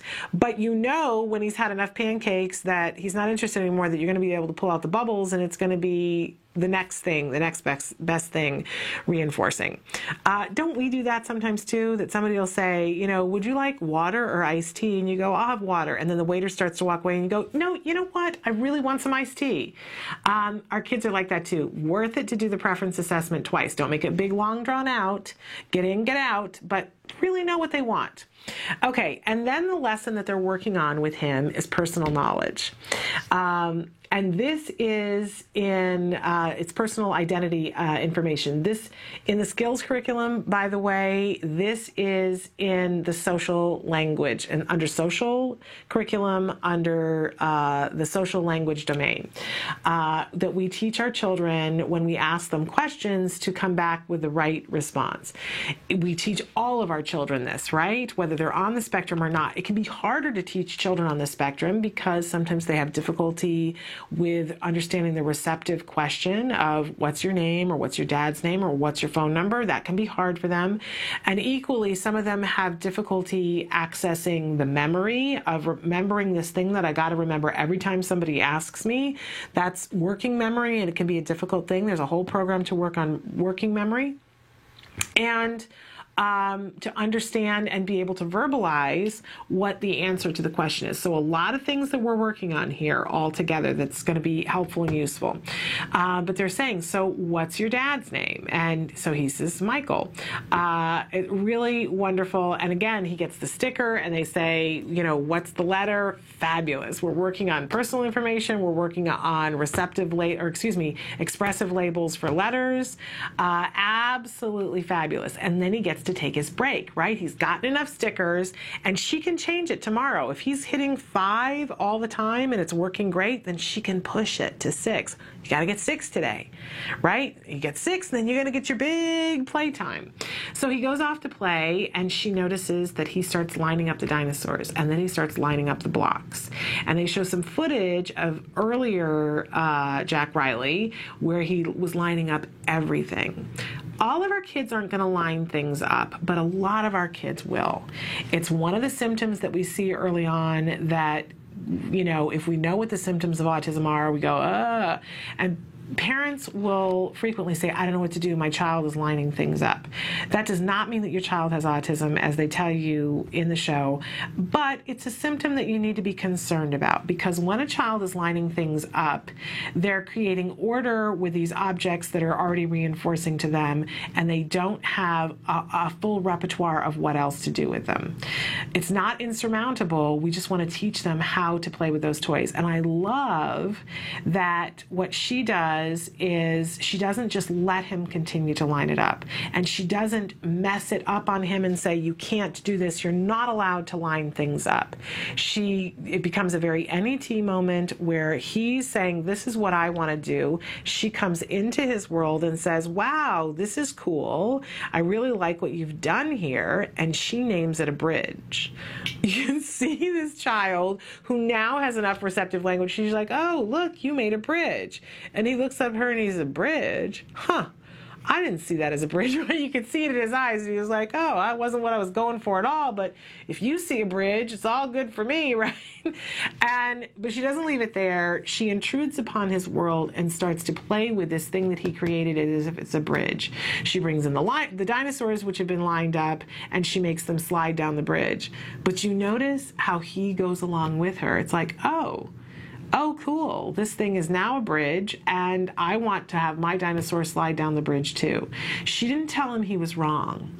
She didn't tell him to do something else. She came into his world, took what he had, and built upon it, and created something that she invited him into. This is a really great way that we can look at playing with our kids when they're doing these repetitive behaviors that are of concern to us. We talked about this a little bit yesterday when we were talking about NET. But our kids are going to... There are always going to be times when our kids are going to engage in behaviors that are those stereotypical behaviors, right? Because we're never going to get to the point where we have no more tics, right? None of us do. We've talked before about the person who, the exec who sits at his desk and clicks his pen 1,000 times while he's thinking. But what I always try to remind myself is not that we want to have a child who's completely devoid of any of these things, but that we have a child who can pick and choose when they engage in those behaviors. So that if somebody says, hey, you know what, I need you to focus on this, they're able to stop a behavior and go and do something else. Isn't that what we want for ourselves? And isn't that what we want for our kids? So a wonderful example of Jessica meeting him on his own terms and teaching him that you can line things up and that there's a way to play with them, but it's not the end. You don't just line them up and go, okay, I've lined them up. Giving you something else to do. It's a little bit like our smartphones. I got a smartphone and I said, I don't understand why people love these things so much. It's smarter than I am because I can't figure it out, right? And then as time went on, I saw that there were some other things that I could do with my smartphone, but somebody had to show me. It didn't just come to me what to do with the smartphone. And now there are a bunch of different, and I'll see somebody else and I'll say, what do you do with your smartphone? Oh, I do this with it. Did you know that you can scan barcodes and know what the price is instead of trying to find a helpful employee? No, I did not know you could do that with it. It's kind of the same thing that Jack Riley's going, well, this is what I do with the blocks. And Jessica's coming in and saying, hey, I know some other cool things that you can do with those blocks, right? But not telling him he's wrong. I think that that's so important for us to know and acknowledge and realize. We don't want to be in a position where we're telling our kids that they're wrong.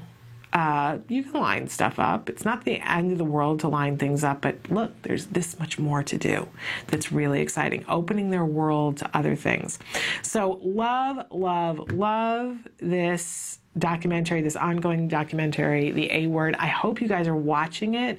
I hope you're watching it on YouTube and going back. I really think this week especially to watch last week's episode and this week's episode and watch the difference between this child walking and the difference in the parents, because they're happier.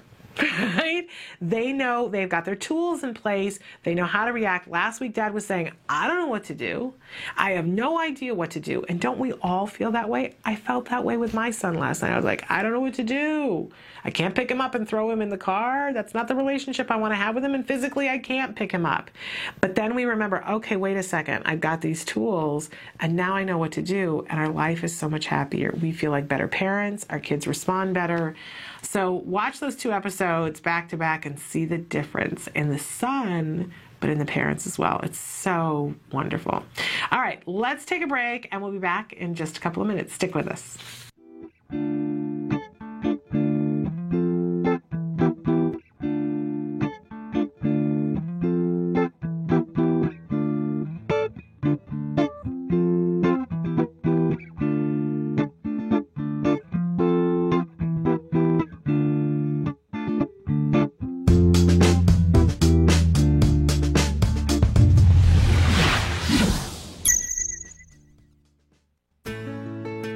Skills is a revolutionary web-based program that incorporates comprehensive assessment, curriculum design, progress tracking, and treatment evaluation for children with autism all in one place.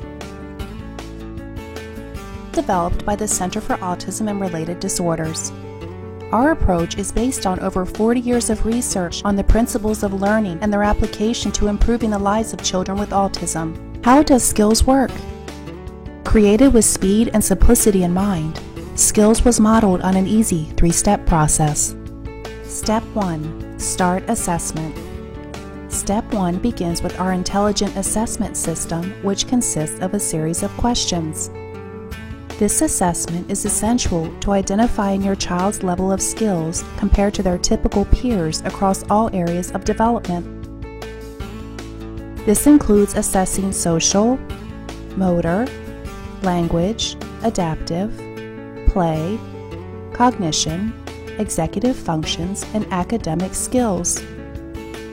Every skill has an assigned age which indicates when the skill emerges during typical development. This means that each child is automatically presented only with lessons that are relevant to his or her age.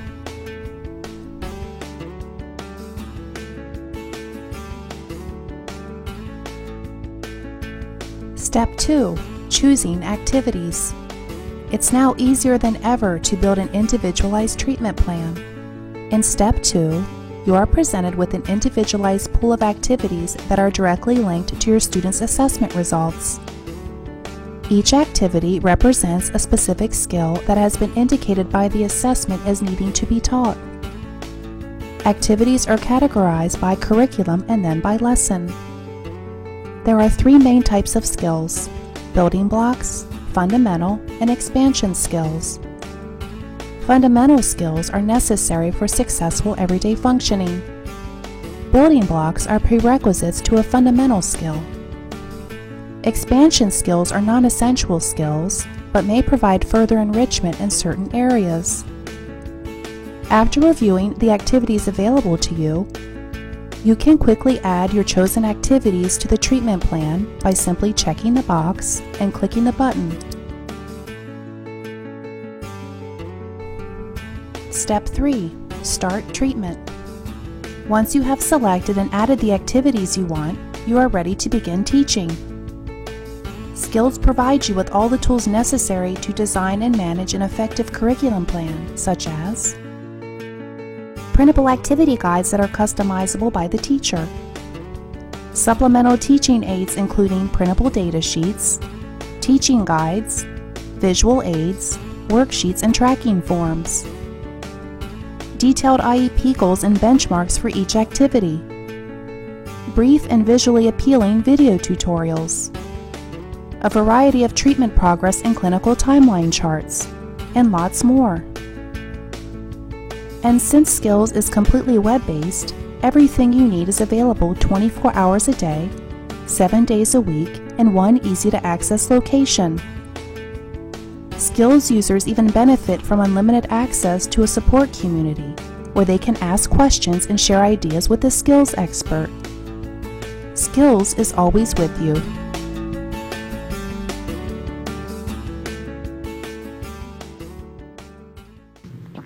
Welcome back to Autism Live. I'm Shannon Penrod. We're webcasting to you live from the Center for Autism and Related Disorders headquarters in Tarzana, California. It's time to show you the viewer responses, and of course, my computer just froze, which is just a lovely thing. So I'm going to read you. I'm hoping that it unfreezes itself and then I don't have to restart the whole thing. But I'm going to read you the couple that I can read at the moment. They're fascinating too, by the way. Our question of the day is, who would you like to tell off? Because we all have somebody, right? Although a couple of you wrote it in and said, nah, I just don't roll that way. And bless you, bless you, bless you. And there are some days where I think I could say that too, and then other days where I'm like, no, there's people I could tell off. So one person who wrote in said, my list is way too long and growing.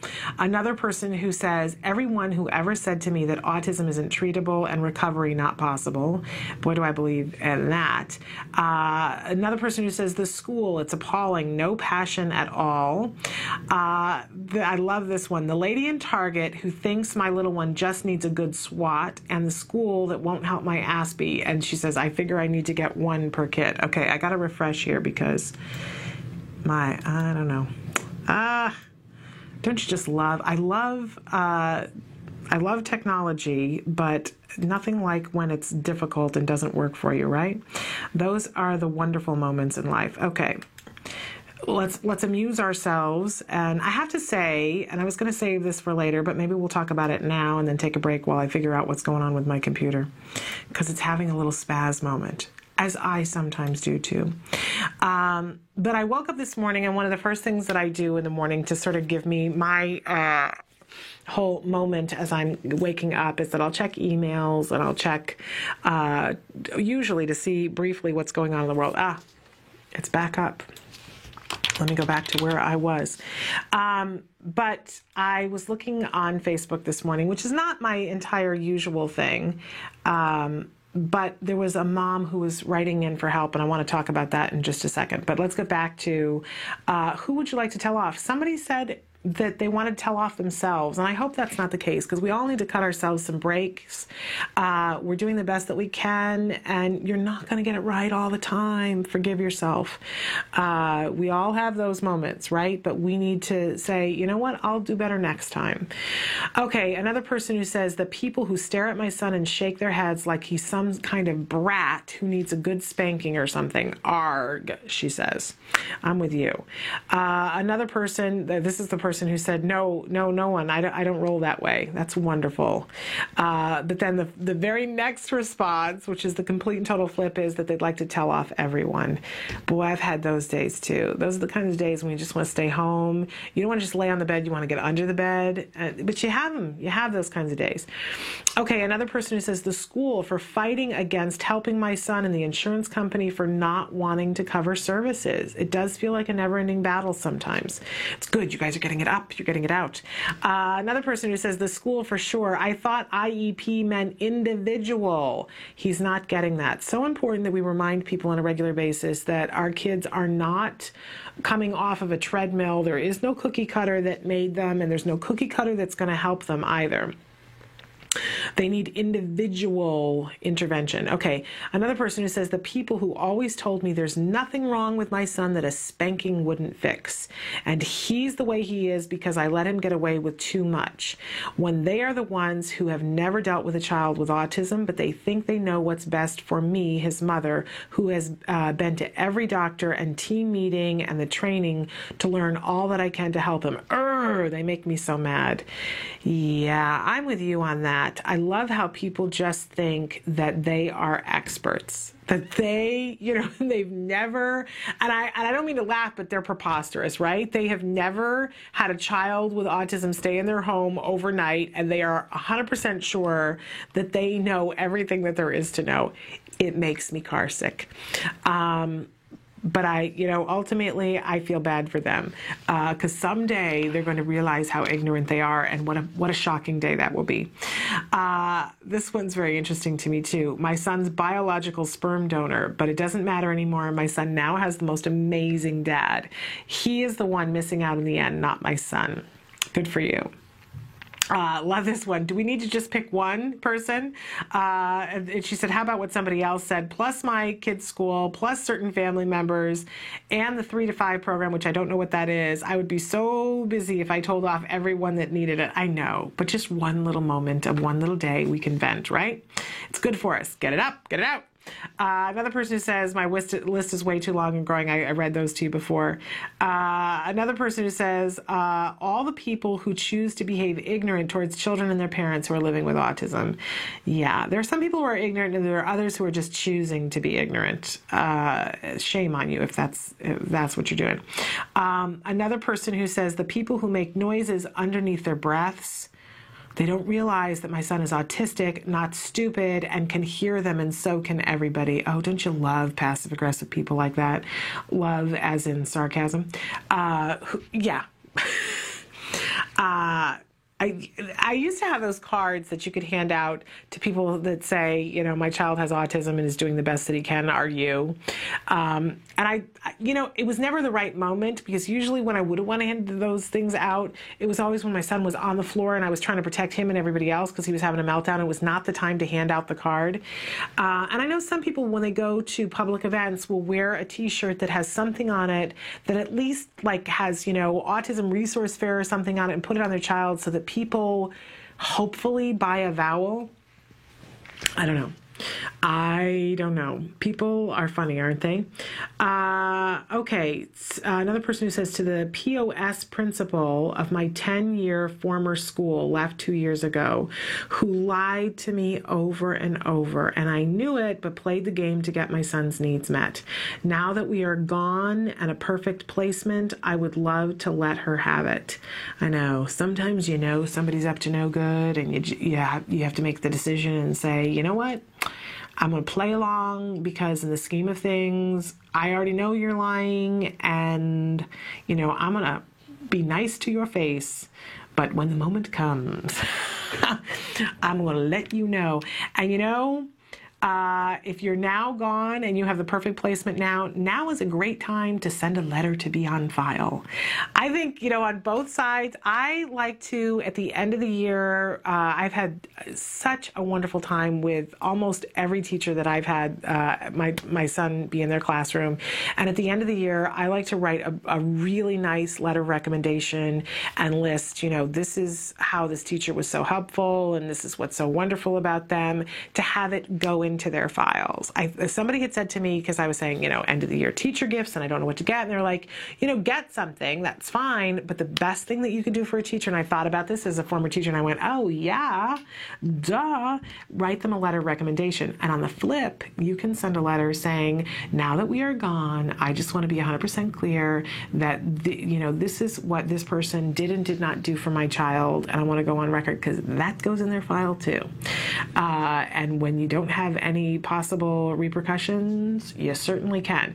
But weigh it and say to yourself, is it worth my time? And 3 years down the road from now, am I going to feel better for having written this letter because I'll know that maybe I saved another child from this? Or is it just going to be something that sucks my time? That's always my litmus test. I'm like, if I'm still going to be upset with this person 5 years from now, and if I'm going to see that another thing happens with another child, then I'm going to wish that I wrote that letter. Otherwise, maybe not. Another person who says, a teacher who once told me that my child didn't really understand or appreciate a hug or a kiss, that it was just sensory stimulation to him. Baloney. He has a heart. Good for you. The special education director and regional center director, that's who they want to tell off. Okay, you go. Another person who says, I'm on the waiting list for 10 months for my son aged 8 having his treatment. He is not going. I would like to shout, please help my son and myself now. I agree. I would encourage anybody who's on a waiting list a couple of things. Don't just be on a waiting list. Do not allow yourself to be a victim. No matter what anybody says, no matter what anybody does, get what you need, and if nothing else, get yourself skills so that you're working on something in the meantime. That there used to be that you had no choice, but you do now. You don't have to just sit around and wait. You can do something like skills, and you can train yourself and be involved in that way. But I also am a big fan of calling and being the squeaky wheel. Be as nice as you can be.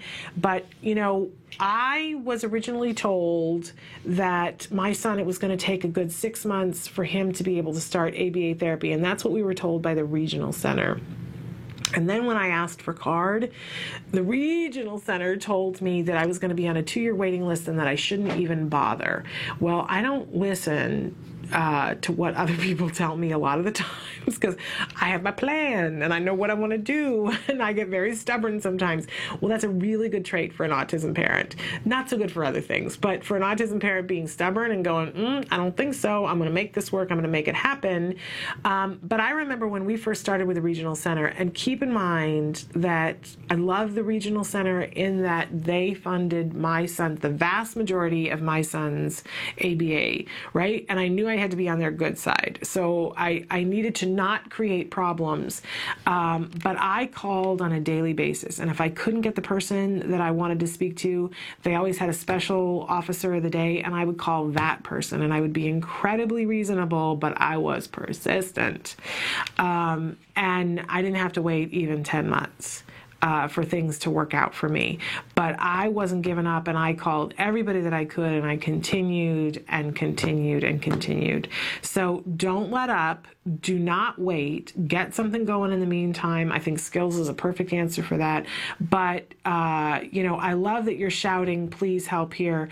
And if you want to write in more, let's find more places for you to shout that, because your child is 8 and it's time. It's time. Somebody needs to be listening to you, and you need to be able to start services. Let me go to one of the other sites here so that we can look at what other people have written. I love when you guys write in, because we can all learn from it, right? Another person who says, the people who wouldn't listen to me when my son was very young and we were struggling dealing with his autism. And another person writes in to say that, again, the question that we asked was, who would you like to tell off? My son's special education teacher for calling him gross. Really? Really? What's up with that? And one more site to see. But again, love the fact that you guys are writing in. Okay, great. All right, we're going to take a little bit of a break, and when we come back, I'm going to tell you about what was on my Facebook this morning, because I think it's something that we could all stand to listen to and contemplate. And I'd love to get your input on it. So stick with us. We're going to be back in just a couple of minutes.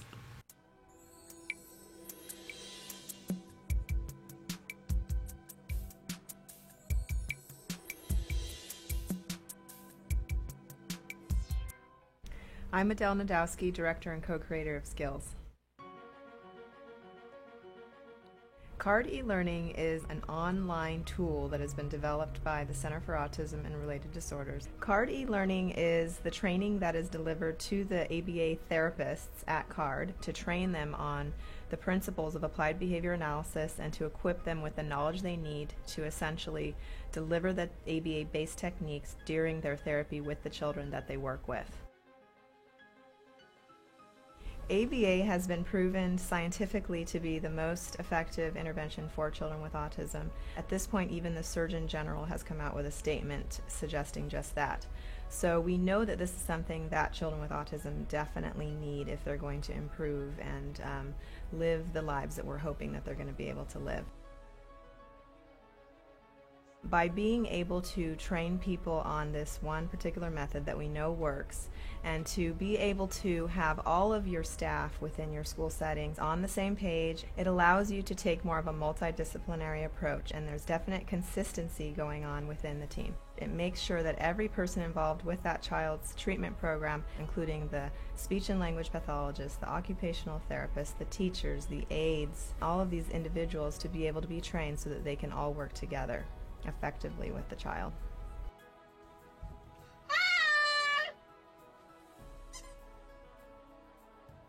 Parents that are using CARD eLearning can use it either to train themselves, and then after having done that, they can implement different techniques with their child in order to teach new skills. But oftentimes parents might also be working either with an ABA provider, with a school, or they may have even hired their own therapist to deliver the intervention techniques. So CARD e-learning can be used either to collaborate with your school. It can also be used to train the therapists that are coming to the home of the parents, or it can also be shared with the ABA provider so that that provider can find out about it and perhaps implement it within their organization and train their staff. You can also do reporting for your organization. So you can actually look and find out which teachers are progressing, what their quiz scores are, and actually we can give you reports as well that will help you to compare the different teachers and their performances. CARD e-learning is really, really simple to use. You can log on to this as long as you have a computer, that's all you need, and an internet connection. And you can work on it any time of the day, anywhere that you're at. When you log on, you realize that right away. First of all, on the top of the page, there's a navigational tutorial. It's a how to use this page button. Simply by watching that video, it'll all kind of unfold in front of you, and it becomes extremely self-explanatory. CARD e-learning has 9 modules, and you can basically go through those at your own pace. You're going to be watching videos that are kind of like a storyboard with narration, but in addition to that, there's many different video clips of therapists actually implementing the techniques that are being described within the storyboard that you can also watch. And then of course you're able to pause, you're able to type notes right directly underneath the video that you're watching. You can save your notes, you can review them, and between each module you do take a quiz. And once you pass that quiz, you can go on to the next module. And then after you complete all of them, you have a final exam. And by completing the final exam and passing with a score of 85% or better, you will be given a certificate of completion. Let me show you how easy it is to use CARD e-learning. Welcome back to Autism Live. I mentioned before the break that I looked on Facebook this morning and was just sort of seeing what was going on in the world.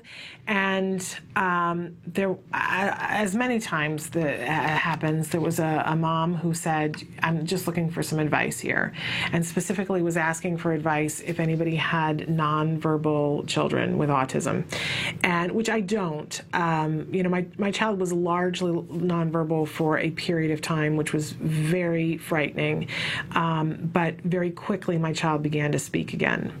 But I was still very interested in what she had to say, that I didn't quite understand if they had recently moved, but in any case, it sounded like they were new to the neighborhood, and that it was the first nice day, and that her nonverbal child went out into the backyard and was playing and was vocalizing and being a little, you know, I wouldn't say necessarily loud, but being vocal, and that how delightful it was and how joyful it was, and how he was playing and having a really good time, and that the phone rang and it was the next door neighbor who said, you know what, your son is in the backyard making noises and it's upsetting my son. Could you please get him to stop?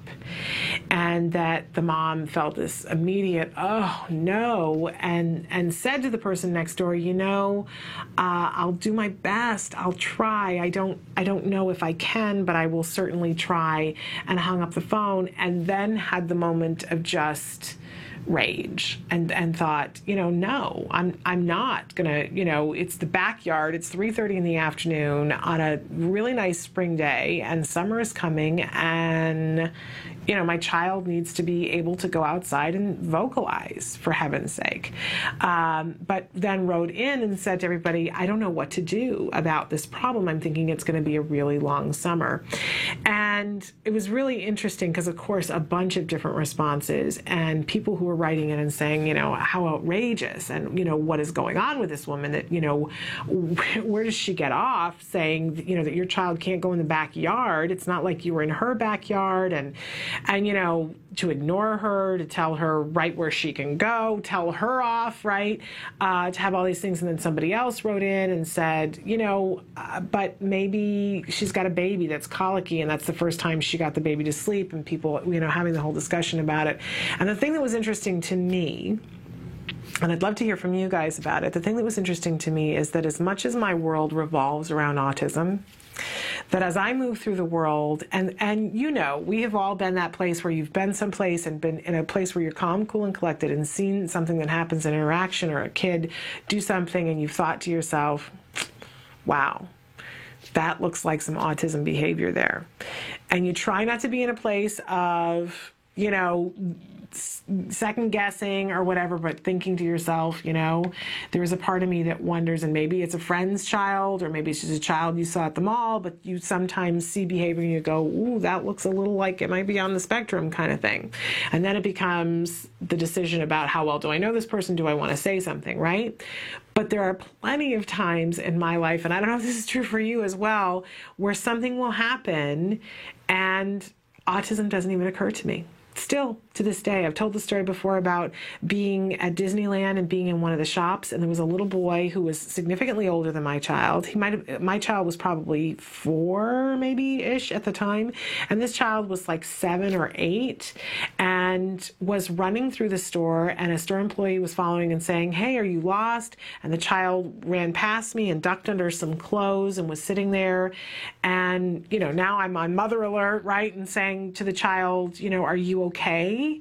And the child is nodding their head, and my son said something to him, and then the employee came over, and the child started signing. The guy was asking, do you know where your mother is? And the child started signing, and I said, oh my gosh, he's deaf. That's why he was running away from you. He's deaf. Didn't occur to me that this child was not deaf. This child had autism and was nonverbal. It never even occurred to me. It just didn't. And I, afterwards, when we found the mother, and the mother was like, he's not deaf, you know, he has autism. And she looked at me like, you know, you clueless woman. And of course, I stood there and went white and thought, oh, I know exactly what she thinks of me, because I've thought that of other people too. I should have been the first person to have thought, it should have occurred to me that just because somebody signs does not mean they're deaf. And it wouldn't occur to a lot of people, but it certainly should have occurred to me. But it didn't. It just didn't. And the woman was too upset. She'd found her child who was missing and clearly had issues where the child did not want to hold hands with her, and they walked away and he wouldn't hold hands with her. And I could see that it was just a matter of time before this woman was going to have an elopement issue again. And I had just an inkling of what her life was like, right? And she had no idea that I, at that point, had an inkling, right? And she was mad and probably thought that I was judging her and had no clue. And oh, there were just all these things happening in this moment. But I felt like a complete and total failure at life, that it didn't even occur to me. And I'm sitting here and I'm reading this morning, and I thought to myself, okay, and we've all, my immediate reaction was, who does this lady think she is to tell your child that he can't be making noise? And then I thought to myself, okay, but wait a second. Who calls up a neighbor and says at 3:30 in the afternoon, the noise that your child is making is disturbing my child? Only someone whose child is disturbed by noise. And I immediately thought to myself, oh my gosh, like how ironic would that be if these two women are living in houses next to each other and don't understand? And it also made me, it reminded me of another moment that we had when my son was little. And we were in line at a store, a department store, to do the checkout. And there was a kid behind my son. And my son was in that, you know, that place, you know, he was probably 3-ish, where if things didn't go right, we were going to have a meltdown. And I was always hyper vigilant and aware of that. And there was a little boy in line behind us who was older, probably 8, and he had this big long scarf on. And he was taking the scarf and he was wrapping it around his neck and unwrapping it, and you know, something that kids will do, right? But he was really doing it over and over and over again. And then at some point, he by accident whapped my son with the end of the scarf, and my son had a big sensory reaction to it. Well, the kid saw this, and now this is great fun, right? So he's whapping my son with the scarf.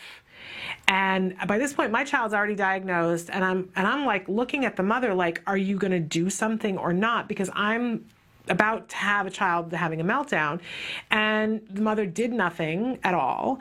And I turned to the boy and I said, "Could you please stop? You're going to upset him."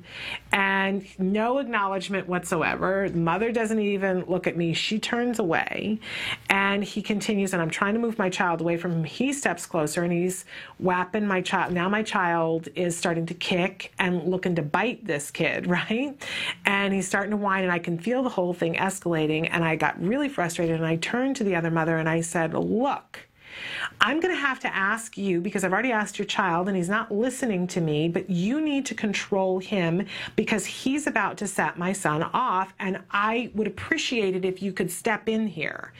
And she looked at me and she goes, "You know what? My son has autism and he's having a difficult moment right now, and I'm sorry if he's disrupting your child," right? And I immediately went, "Oh, okay, I totally get it." And I said to her, "I'm really sorry. My child has autism too," and I was trying to avoid a meltdown. And the look on her face, and she went, "Oh, I'm so sorry. I just assumed, oh, I'm so sorry." And I said, "No, I'm sorry too, because I was so in what I was doing." And she said, "No, I was so," and here, and we had this like moment in the aisle in the store, and I thought, oh my gosh, how easy would it have been for both of us to have just assumed that the other person was just somebody who didn't get it. And I have to say that I had this moment this morning where I was picturing these two women in this house and this child who is nonverbal, who clearly needs the ability to verbalize and to go out and have his happy, joyous moment and to make those sounds. That's what we want, right? And we never want to squelch that, and I'm sorry if whatever is going on in the other household, whether she's got a colicky baby, but but there is a part of me that wonders if these two women in these houses side by side, whether the child is undiagnosed or diagnosed, and the mom is saying it's setting him off. But there are answers, there are solutions to these things that, and I don't know. But it just reminded me of how often we get so into what's happening with us that there are things that get past us, that just get past us. And it could be something completely unrelated in the house next door, but I'm just thinking to myself, what kind of person calls up a neighbor and says at 3:30, your child is disturbing my child? There's something going on, right? So my advice was that she did exactly the right thing to say, yes, I'm going to do the best that I can, and then do nothing. I thought that was exactly what you should do, because we all want to be heard, right? And so she allowed that mom to be heard. I understand you're having a problem, and I'll do the best that I can, but my best is by my child and allowing my child to verbalize. And then if the mom calls back again, that what I think would be interesting, and she doesn't even have to disclose that her child has autism, but she can say, I just want to make you aware of the fact, I'm so sorry that it's disturbing your child. Because really, you are, right? On a very basic level, you're sorry that it's disturbing your child because you'd like to be able to have your child make noise and not get a phone call, right? And none of us wants to create a problem for somebody else's child. That's not what we're here to do, right? But so to say, I'm really sorry, but I think you should be aware of the fact that my child is nonverbal, and that our doctors and therapists have suggested that it's really important that we give him as many opportunities as possible to vocalize. So I think you should know that, because then they're going to know that it's not just your child's back there and you're letting them run amok, and the child's making noises to be annoying. That's not what's happening. And sometimes information is really important. And my suggestion was that if the person is not compassionate at that point, that it's somebody who probably isn't capable of compassion for whatever reason, and that to really, practice as much planned ignoring when they call as possible. Maybe not even answer the phone. But I just have this sixth sense that if the first mom says, my child's nonverbal and the doctor has said this, that it's going to open the door to a conversation, because I'm thinking something else is going on in the other woman's house. It was a very interesting morning. So I don't know if we'll ever know, but I throw that out to you, that sometimes when I'm in that place where I'm thinking nobody knows the trouble I've seen, and then I turn around and see that, yes, in fact, there are other people, and sometimes I miss it. Okay, so we have to take a little bit of a break. We're going to come back in just a minute, and we've got some the myth of the day and the cognition tip. And I want to talk a little bit today about recovery, because it's one of those hot button issues that I like to visit every once in a while. So stick with us.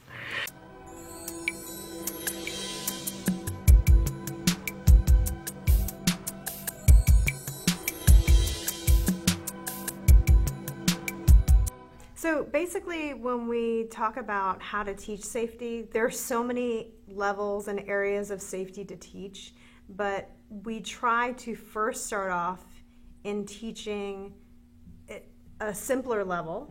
Mm-hmm. So for example, let's say we're trying to teach the child to stay within their yard and not run out of their yard. The first thing that we're probably going to work on is inside, in a more controlled setting, teach them to stop when we say stop. Or come when we ask them to come. And then when they're successful in the structured, non-distracting environment, then we're going to take them outside to the front yard and teach them, okay, when I say stop, you're supposed to stop. Stop. Good stopping, Jack. We're also going to make sure that when we initially give them the instruction, we're at a close enough distance that we can help them to stop. So then they don't develop a pattern of running away when we've called them and not stopping. Once they're consistently responding within a close distance, then we're going to gradually increase the distance so that they're responding from a further distance. And then we can also teach some kids that here are your boundaries and this is the area you have to stay in. Or when we go somewhere, you have to always be able to see me. And let's say, or you have to be an arm's length distance away from me. So teaching rules that the child will follow when they go out in public. And there are so many different areas. You know, we've been talking about escape and elopement and things like that, but, you know, then there's also stranger danger. And that becomes a dicey thing, and that I think it's individual to each and every family. You know, I know people who say you're not allowed to talk to strangers, other people who say you're not allowed to talk to strangers unless I'm also talking to them, if I'm talking to them.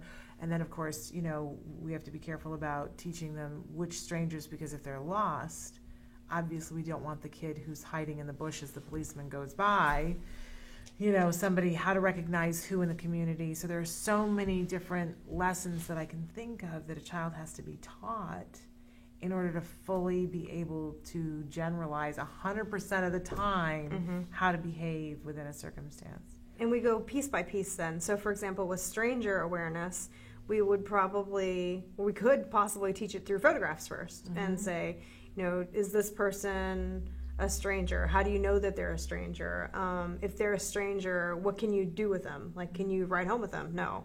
Can you accept something from them? No. Well, what if this, you know, giving them many different scenarios, like you were saying, so that they know exceptions of when it is okay and when it's not okay. And then also acting it out as well. Yeah. So I say, I'm so-and-so and I'm at the grocery store and I'm offering you a sample of candy, but I work at the store, you know, and mom is with you. So knowing when to make exceptions and when it's okay to do something versus not doing something.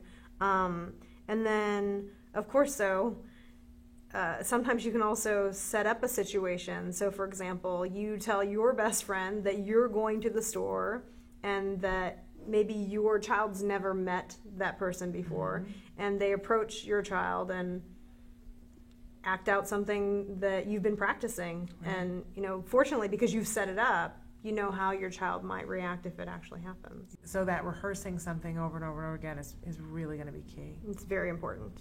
All right. Yes. Safety, it's the biggest issue. Thank you so much for being here with us. Thank you.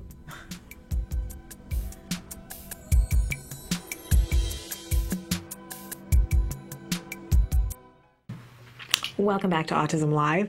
And so wonderful to see our new video about safety. I hope that you guys are writing in and letting us know when there's a topic that you want us to cover, because there's so many things to talk about, right? And we don't want to be mind readers. So let us know what you want. If there's a topic in particular that you'd like more information about, we'll get experts lined up to come in and talk about it.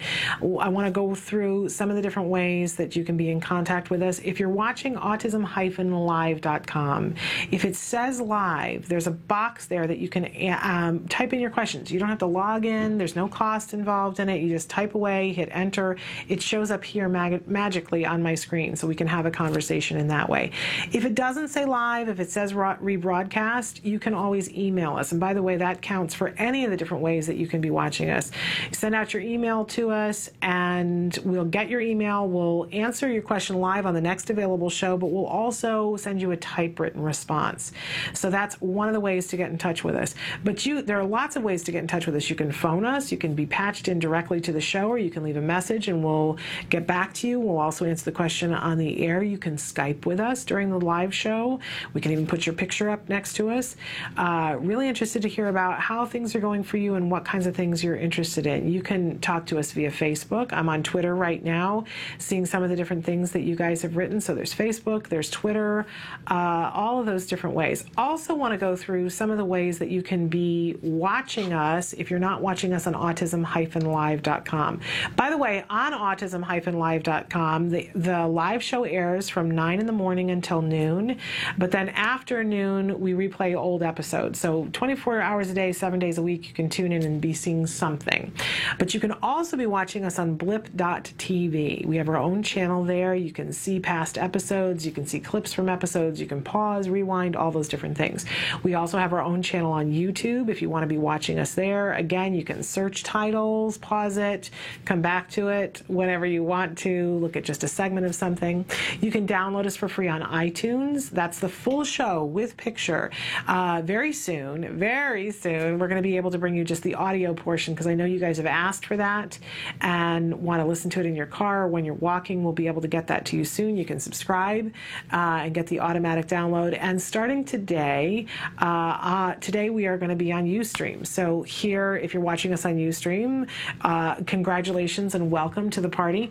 But if you want to be able to watch us on Ustream, here is the address that you can be watching us on today. All right, so all those wonderful ways, be a part of the conversation. We so love your input, and we want to be of use to you. So if there's a topic that you want us to cover, the best way to get it covered is to let us know. We really are driven by what you guys tell us. All right.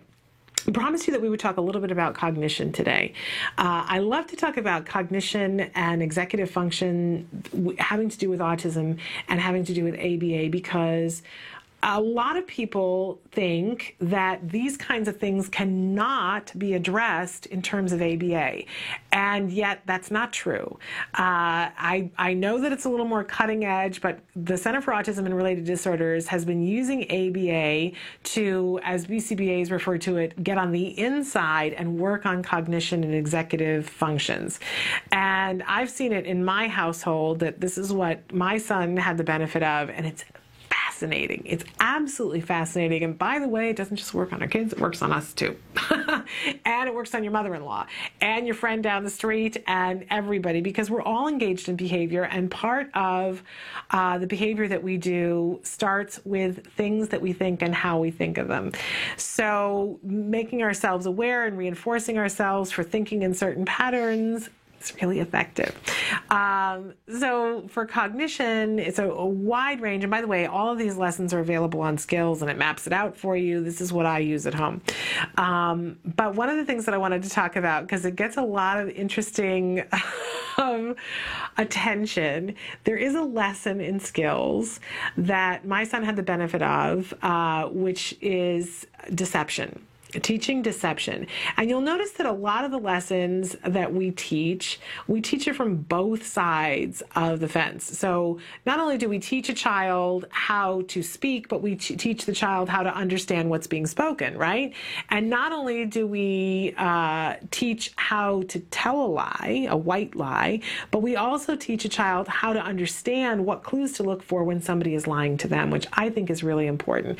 I think the one exception is that there is a lesson on detecting sarcasm, but there is no lesson on teaching sarcasm.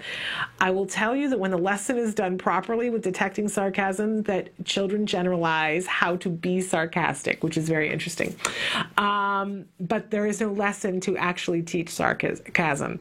I am busy teaching that all on my own by modeling it for my son, that I'm frequently sarcastic. My nephew once called me the queen of sarcasm, and I appreciated it. At least I was the queen of something, right? But in any case, when we're teaching, one of the things that we can teach in cognition is something called deception, or what some people prefer to call it is white lies. And a lot of people go, why on earth would you want to teach a child how to lie? This seems like a completely counterproductive thing to do, and a huge waste of time, and something that you're then going to have to discipline later on, except for the fact that we all tell lies, right? And there are reasons for telling lies that are not necessarily a negative thing to do. I don't particularly like the movie, but if you've ever seen the movie The Invention of Lying, it drives home all the reasons why we need to lie, because if there's no lying, right, you probably know somebody in your life that really doesn't lie, and you know what we call them? Tactless, right? There are reasons to lie, and we want our child to understand when to lie and how to lie appropriately, how to tell the white lie, and what circumstances that we would want to do that. We're always talking about perspective taking, that we hope to get our children to the point where they not only can recognize their own feelings and their own thoughts and their own belief systems, right? But that they can recognize that their beliefs and their thoughts are different from the person sitting across the table from them. And that person has a full life going on in their head where they have thoughts and feelings and concerns and beliefs that are different from our child. Well, if we're going to teach them that, then, and we're hoping and striving for empathy, then at some point our child's going to have to tell a white lie. One of the great examples that we talk about is with a child who recognizes when somebody gives them a gift. They give them a gift and they say, I got this for you because I care about you and I love you, right? That's all implied in the giving a gift. And the child opens the gift and says, oh, right? And then we as the parent go, make sure you say thank you, right? Grandma got that for you. You need to say thank you. And the child goes, thank you. I already have this and I don't like this color. Right? And now we're mortified and all apologetic and grandma's feelings are hurt, right? Because in that moment, and we see this with very small children, but we will see this in older children on the spectrum, in that moment, they're having their experience. Well, I don't like the color purple. It's not my favorite color, and I already have one of these. And this isn't a good birthday gift for me. It's not even something I like. That's what they're experiencing. And what they're not thinking about is grandma's feelings. Well, this is where teaching a white lie is a really beneficial thing, because for the child to be able to say, thank you so much, I love it, thank you, right? They don't love it. That is a lie. But what we see for kids who learn the full gamut of these lessons, and this happened actually last year at my son's birthday party, we were doing the whole, social rules before the party, and I was saying, you're going to get some gifts, and you're not going to like all of them, right? We know that's going to happen, and what are you going to do when somebody gives you a gift? And my son says, I'm going to say thank you. And what are you going to do when you open the gift if it's not something you want? He goes, I'm going to say thank you very much. And I said, really? You're not going to say, I don't like this, this isn't the one I want? And he goes, Mom, of course I'm not going to say that. And I said, why not? And he goes, because they went and bought this gift because they thought that I was going to like it, and I'm not going to hurt their feelings by telling them that they didn't know what I would like. What? Right? Isn't that where we want to get with our children? And it's not just the present, but there's the perfect example of a time when we in fact want our children to lie. There are going to be so many circumstances, you know, for the stranger who walks up, and if you've stepped away 5 feet, and the stranger who says to your child, come with me, and the child says, no, I can't, my mom said to stand right here and you didn't. That's a white lie that you want them for the child to say, that's my mom right there, whether it's you or not, or that bulldog is mine, or my dog is in the car, right? We tell white lies to protect ourselves, and we want our children to understand how and when to tell a lie, when it's to protect ourselves from a potentially dangerous situation, when it's to protect somebody else's feelings, right? And to be able to think through, all right, here's my criteria. Does this fit? Do I want to tell a lie? And then to be convincing. How about just socially? Right? There are so many times when we need to be able to tell a white lie. How about when we're playing a game? And one of the things that, one of the suggestions that's in this lesson is to play that, I can't even think what the name of the game is, but it's when you have to bluff. And the other person has to say whether you're telling the truth or not. That they say to you, do you have a 4? And you say, yes, I do. I have a 4. And they look at you and they say, no, you don't. You're lying.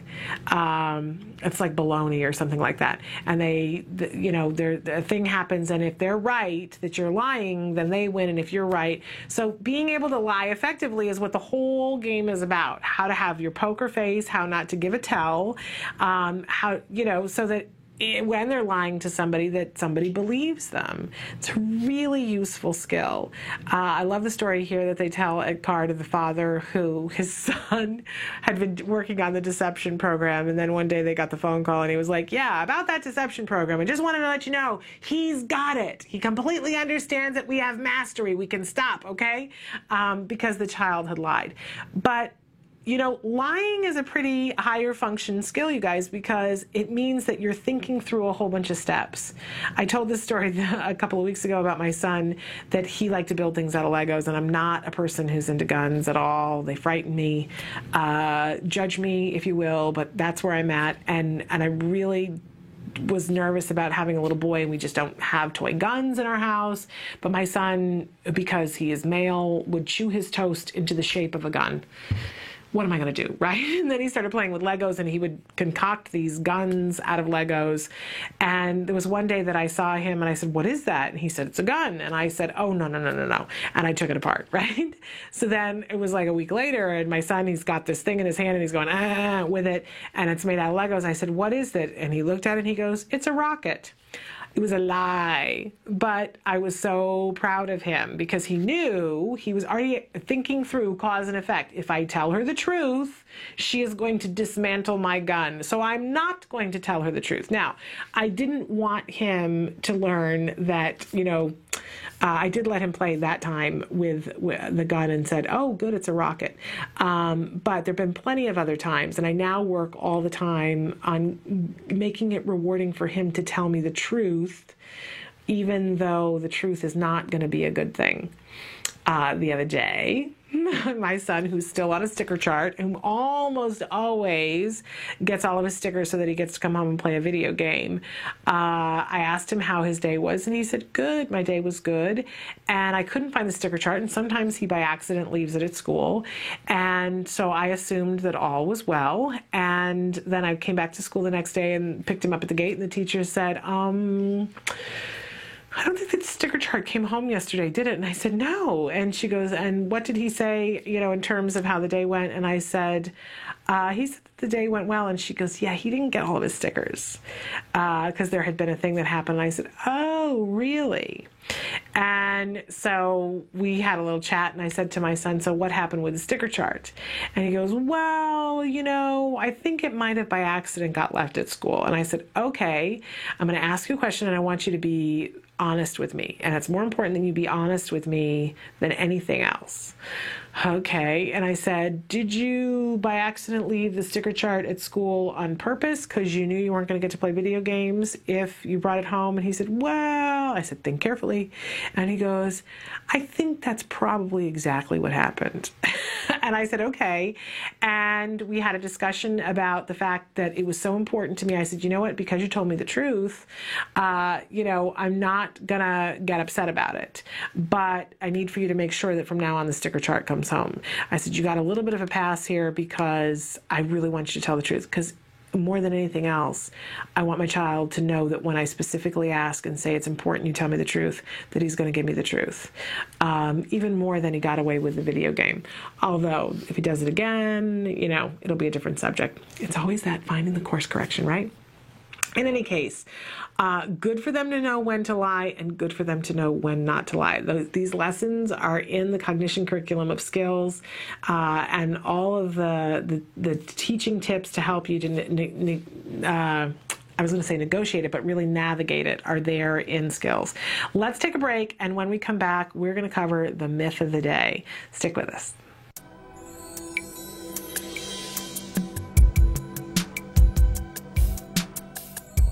Well, today we're going to be talking about how to teach children to recognize other people's emotions. Why is that important to teach kids with autism spectrum disorders? Children with autism have difficulty recognizing other people's emotions, and we as people generally do things or don't do things based on how other people react. And so it's really important to teach our children how to recognize the emotions of others so that they know how to behave or not behave.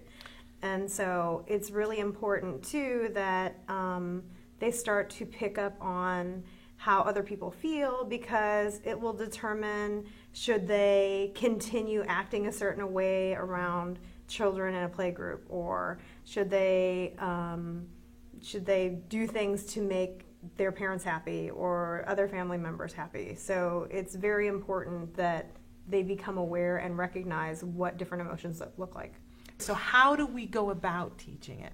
So basically, we generally start with trying to recognize other people's emotions by doing it through a photograph or in a book or through pictures, because that's something that's a lot more salient or easier to identify than a person that might be right in front of me, because maybe there's a lot of distractions going on, or that everybody's going to express their emotions in a different way. But then you want to make sure that you're taking the time to go into real life, pointing it out, whether it's contrived, for example. So I say, hey, you two over there, I want one of you to be happy, and then I'm going to ask the child to see if they can recognize that emotion, because maybe something else is going on that's also making them happy, like you handed them a present.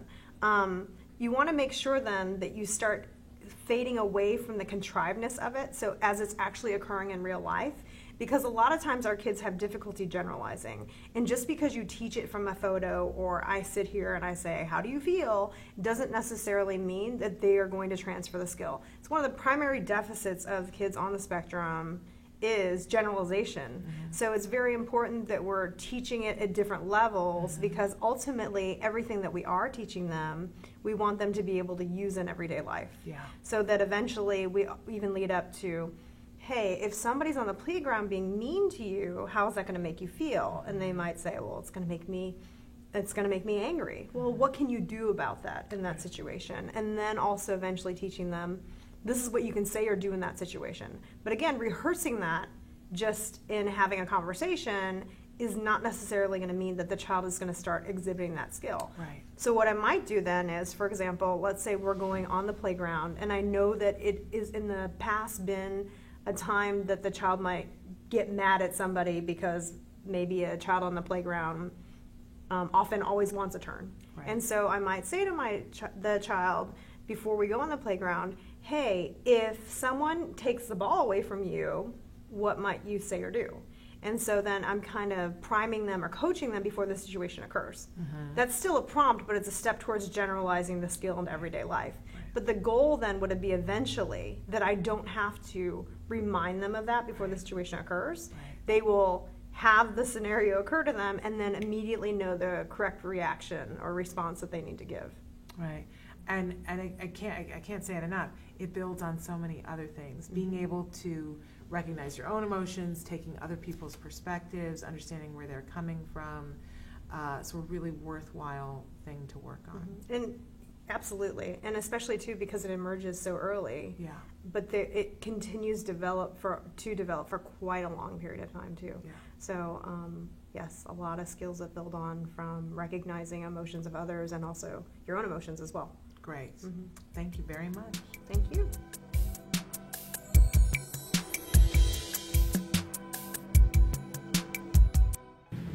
I just want to remind everybody that I get an opportunity to work with some amazing people, and Sue Cho is one of them. We had Sue on the show last week, and if you didn't get to see that interview, I hope you catch it on YouTube or Blip or iTunes, because she's really an amazing person who has devoted so much of her time in her life to autism and helping our kids.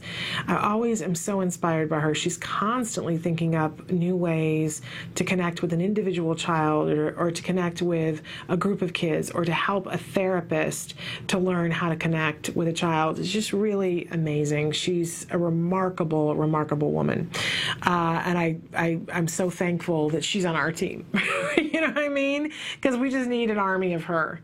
Really. That's what we need in life. And she goes around the world and trains parents and trains other therapists. So she is helping to create that army. But that's what we need, is an army of Sue Chos. And you know what? And she's not the only one here. I get to work with so many people that are like that it's really quite humbling.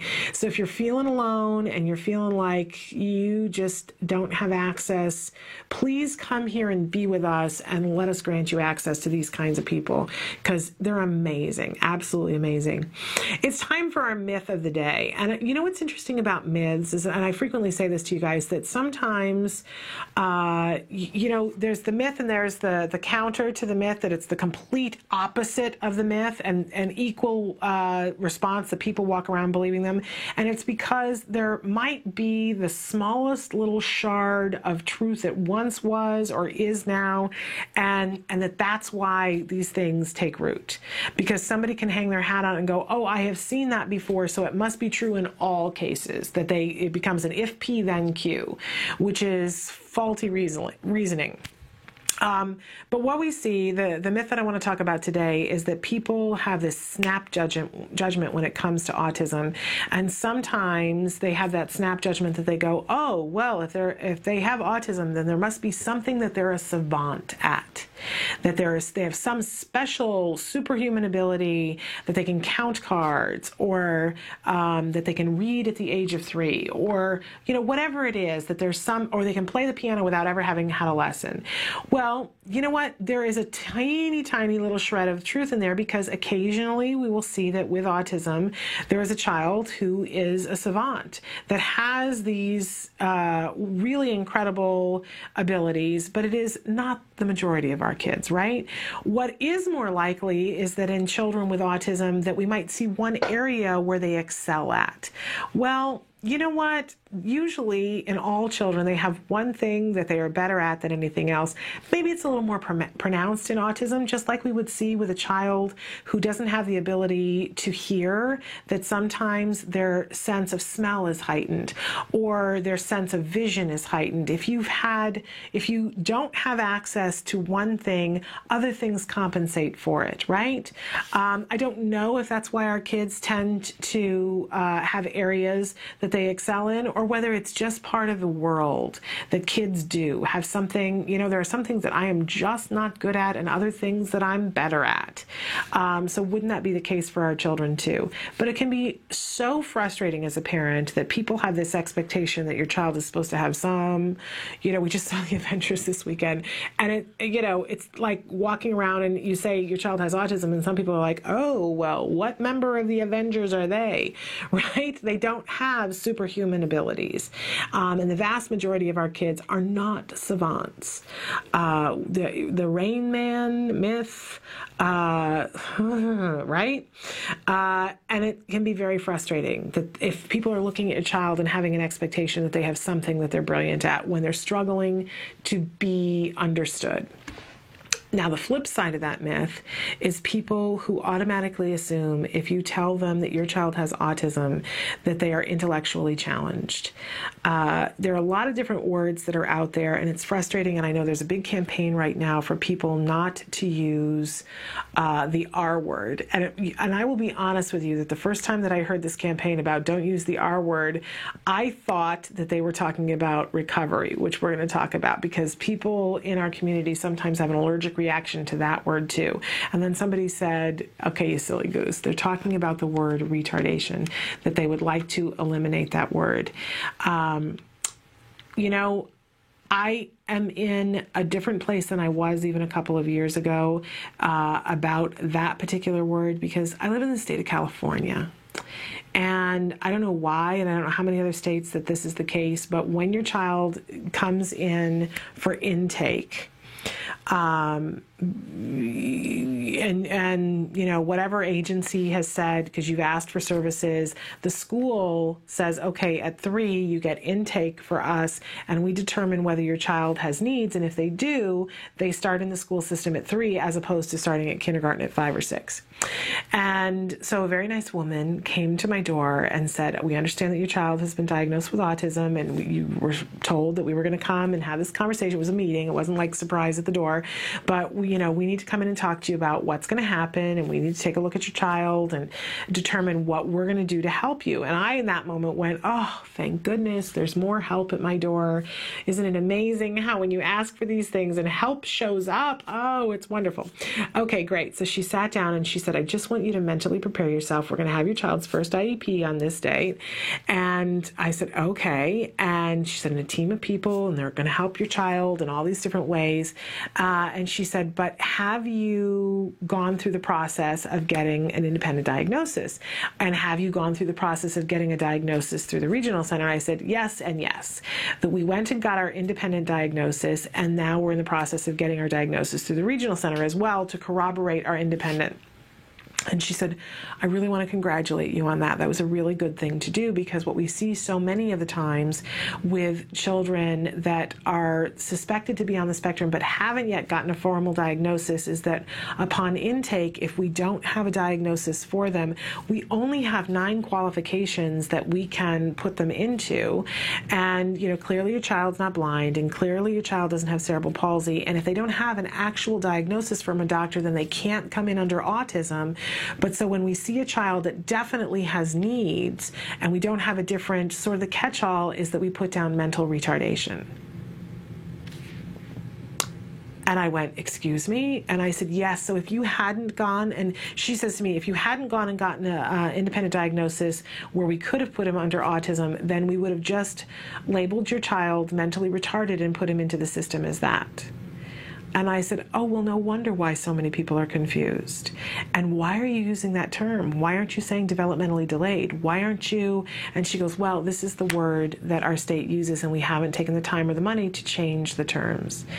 And I burst into tears. And she said, but dear, you understand that's not going to be your child because you went and got the independent evaluation.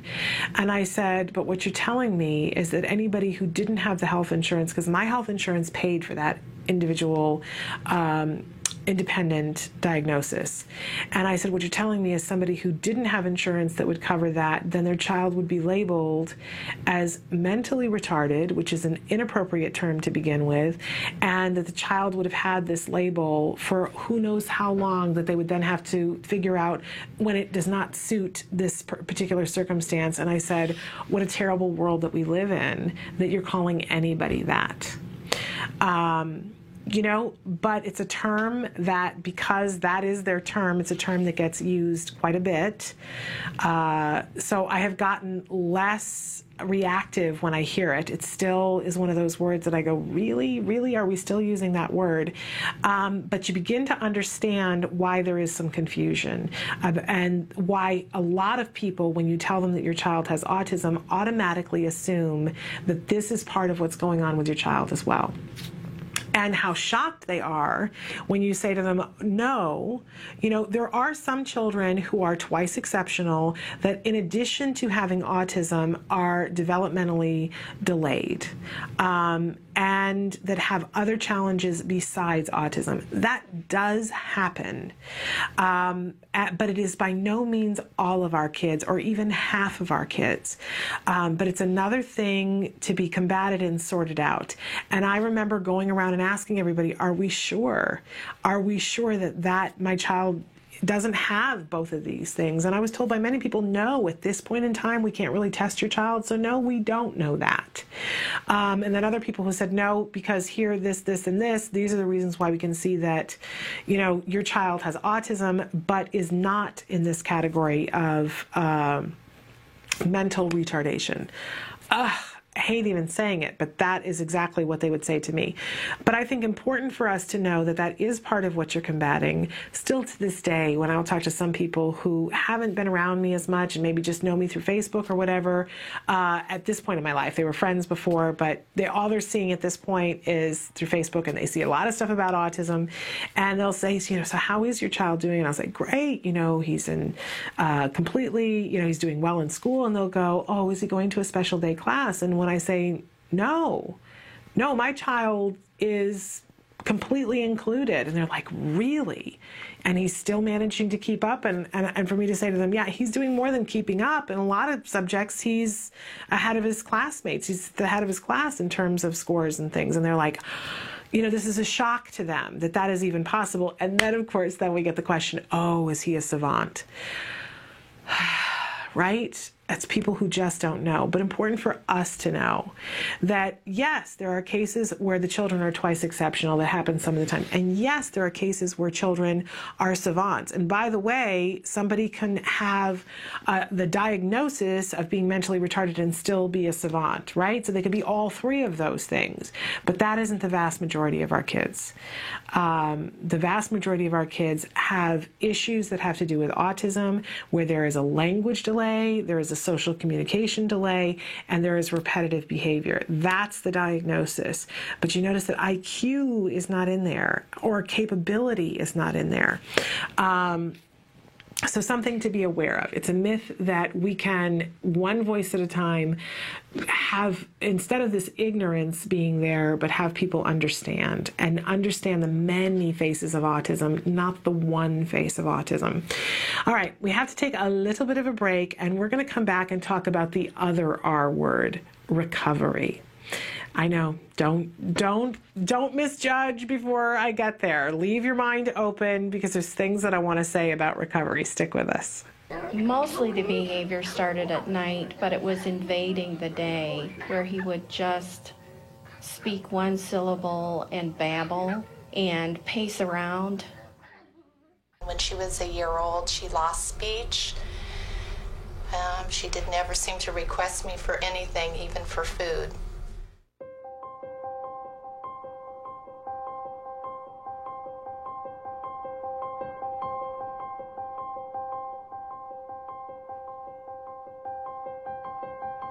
He told me over the phone that I should just put her in an institution. I was devastated. What's an institution? A hospital. Yeah, isn't that nice? He told me that it was possible or likely that Ruffin would never be employed, that he would never work productively, that he would not know that I loved him, nor would he love me, nor would he be likely to marry. There's a 50% chance that he won't be able to talk at all, but if he does talk, he will only be able to, make simple desire requests. I want, things like that. And probably by the time he was 10, he'd be in a home. Doreen told me that he would recover, and Doreen told me that he would go to regular kindergarten. I really have a very normal kid now, and lots of normal worries, but not extraordinary ones.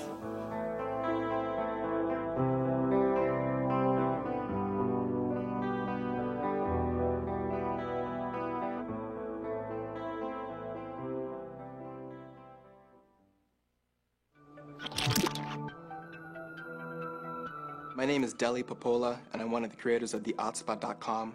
TheOutSpot.com is an online support system for families and specialists who are affected by autism across the whole world, share inspirational stories, find resources in their area. Hope you can join. Welcome back to Autism Live. I'm Shannon Penrod, and we're taking a little bit of a moment out of time here to talk about the word recovery. And this is a word that you will hear from time to time on the show, and I want to put like a little disclaimer next to it because I know people have an emotional response to it. And you know what? You're entitled to your emotional response, whatever it is, whether it makes you happy, sad, or indifferent. You're entitled to that emotional response. But I want you to know what I mean, and in general, what people mean when they're in the studio talking about recovery. Of course, I can't speak for everyone, right? So let's say what I mean when I'm talking about recovery. For the longest time, we have heard, and it has been public belief, that autism was something that you couldn't do anything about, right? Except that's not the truth. For the last 20 years, people have been using ABA to work with our children. So there is a wealth of information about kids who have had ABA over a period of time. It's not something new. It's not something that has happened overnight. It's been over 20 years of studies that have been done of instances where real children were worked with and went on to have healthy, productive lives. If we go to the science, because let's talk about the science and then we can talk about the emotion of it. If we go to the science, there have been more than 100 studies that have been done now on ABA, and when they do a long-term study about children having the proper amount of ABA therapy, and by the proper amount I mean between 25 and 40 hours, the studies have been for different amounts, right? Really suggests to me, looking at it, and I don't have a researcher's eye, but as a mother, when I'm looking at it, it really looks like being in that 30 to 40 hours is the most productive window to be in. 30 to 40 hours a week of ABA therapy. It's a lot. It's a lot to get our heads wrapped around. But when kids are given that amount of therapy and started early enough and given at least 2 years of quality ABA therapy, around 47% of them reach a point when they do not qualify for their diagnosis anymore and they are virtually indistinguishable from their peers. That somebody cannot pick them out of a crowd and say, that's the child who once upon a time had the diagnosis for autism. I don't know what word you'd like to use for that, but the word that we use around here is recovered. I like that word for a bunch of different reasons, because it doesn't suggest that it was never there and that it hasn't left an imprint. I like to think of, if we break a bone, right? The bone is broken and we develop muscles in a different way while the bone is mending itself. Maybe we build a little bit stronger muscle in the other arm. We compensate for it, but we are actively doing something to help this to be as usable as possible in the future.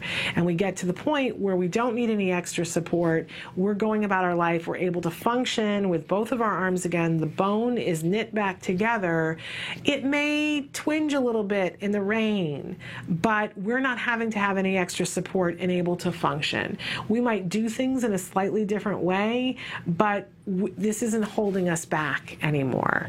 And that's how I like to think of when our kids are recovered. That's what I'm striving for my child, that he not change who he is, that he be exactly who he is, and he's his own quirky little person, and he has his own amazing sense of humor in his own way that he looks at the world that I treasure.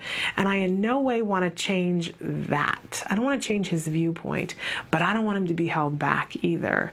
And I want him to be able to move through whatever he needs to do and make his choices and have them be what he wants to do. And for me, there was a time when that wasn't looking so good. It wasn't looking so possible at all, but it is now. It totally is now. Is he virtually indistinguishable? No. Does he need no extra support? No. So he is not at the point where I would consider him recovered. But he's part of that other 53%. We talked about 47% of the kids get to the point where they're virtually indistinguishable. The other 53% of kids make progress too. All of our kids are not going to make it to recovery. We know that because statistics have showed us over and over again that we're not at a point at this point in time with what we know to get to 100%.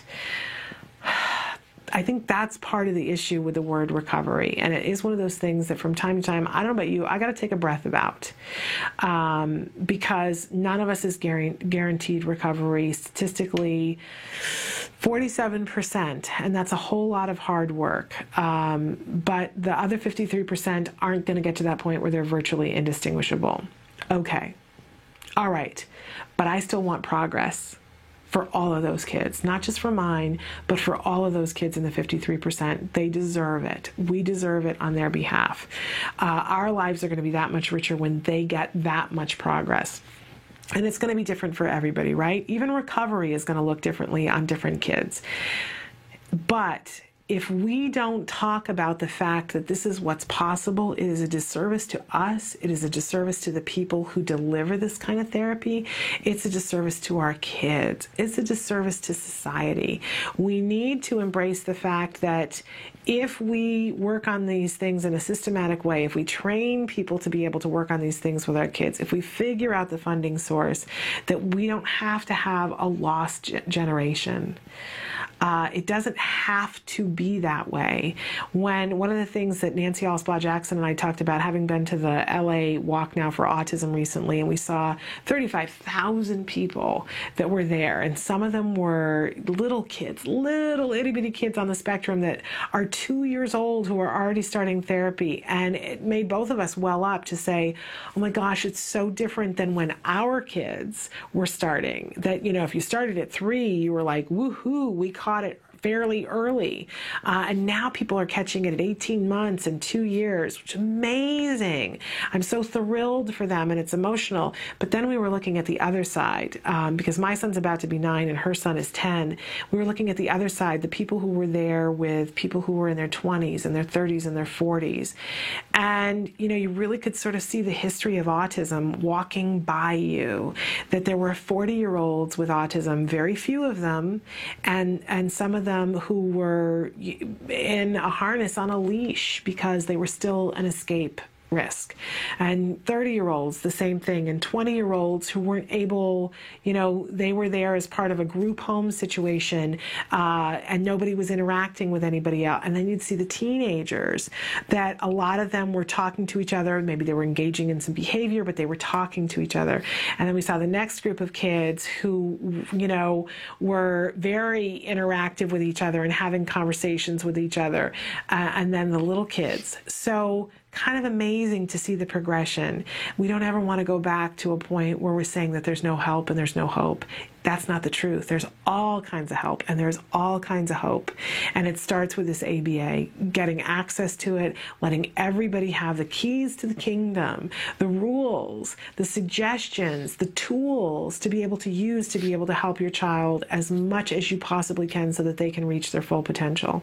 Now, I know just a little while ago before we started this clip, we were showing a little bit of a clip about the movie Recovered, which follows what they did was basically took 4 kids who they had a lot of videotape on, who had recovered, and they showed snippets of when they were having therapy when they were quite young, and then showed them when they were kind of older teenagers. They were like 16 and 17, I think, when the movie came out, or when they were doing the follow-up interview. I guess it was even longer after it came out. And these kids are now in their 20s. And I've gotten to meet 3 of the 4, and I got to tell you guys, it's just about the most inspirational. And usually we save this for Fridays, but I'm feeling like we need it today. If we're going to talk about recovery, I got to show you what it is we're talking about. And if you watch that clip about Recovered, there was the one little blonde boy who had that look in his eyes, that look of fear of, I don't really know what you're saying to me. I don't really get it. And his mom saying, you know, they told me to just put him away in a home, because by the time he was 10, I was going to have to do it anyway, and I wasn't going to be able to control him. And I want you to see that little boy 2 years ago when he spoke in front of it in a huge hall in front of the who's who of Hollywood about what his journey is like. His name is Brett Myler, and he recovered I'm going to get emotional. Here I go. But I want you to see that this is what we talk about. So take a look at Brett. Good evening. How's everybody doing tonight?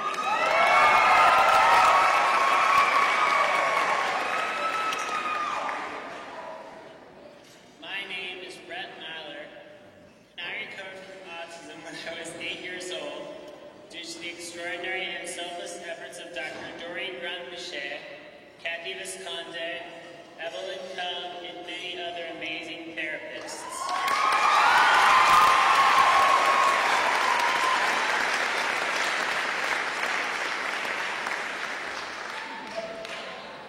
How does a person show gratitude for being taken from a future of institutions and the inability to communicate even basic needs to getting to have a normal, independent life? What do you say to the people that gave up so very much to give you that life?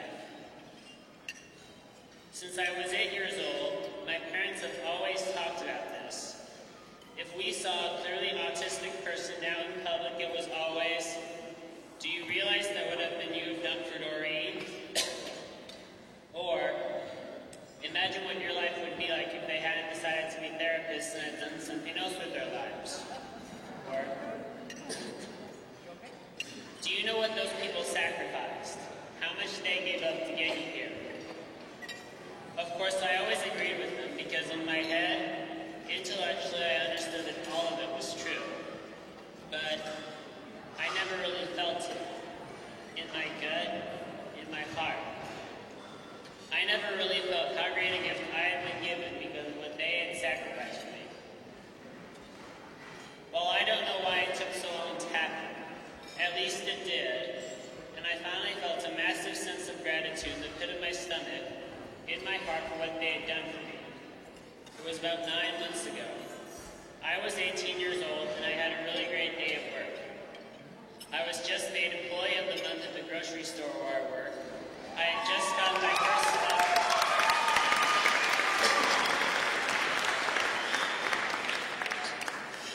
I had just gotten my first semester grades at college, which were very good, and I overall had just had a really great day.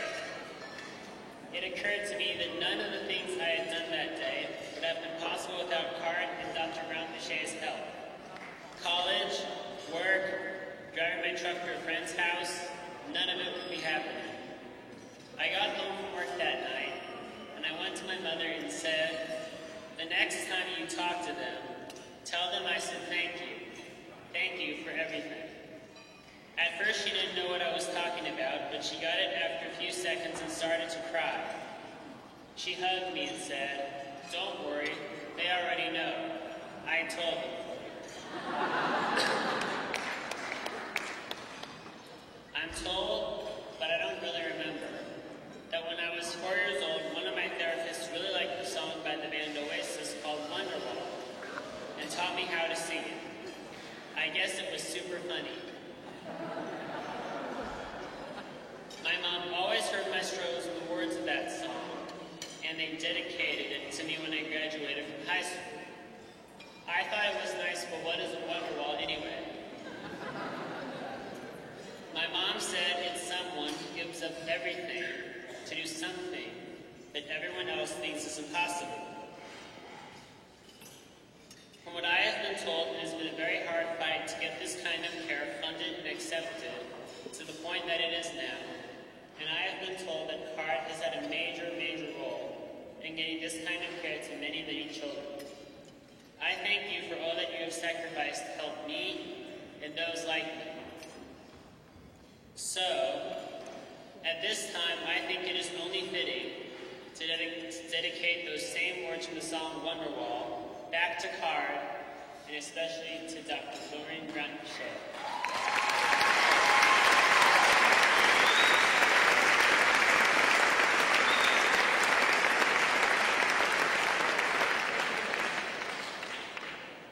Here it goes. And all the roads you had to walk were winding, and all the lights that led you here are blinding. There are many things that I would like to say to you, but I don't know how, because maybe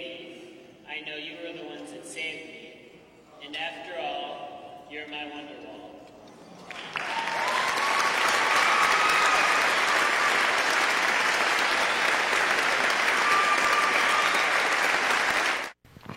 And there you have it.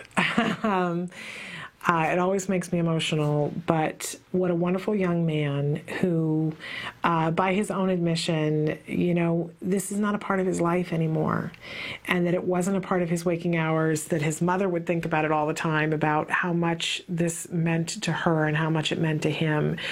But it's not a part of his life, that he's just cruising through his life, going to college, driving his truck, being the employee of the week. Don't we all wish for that?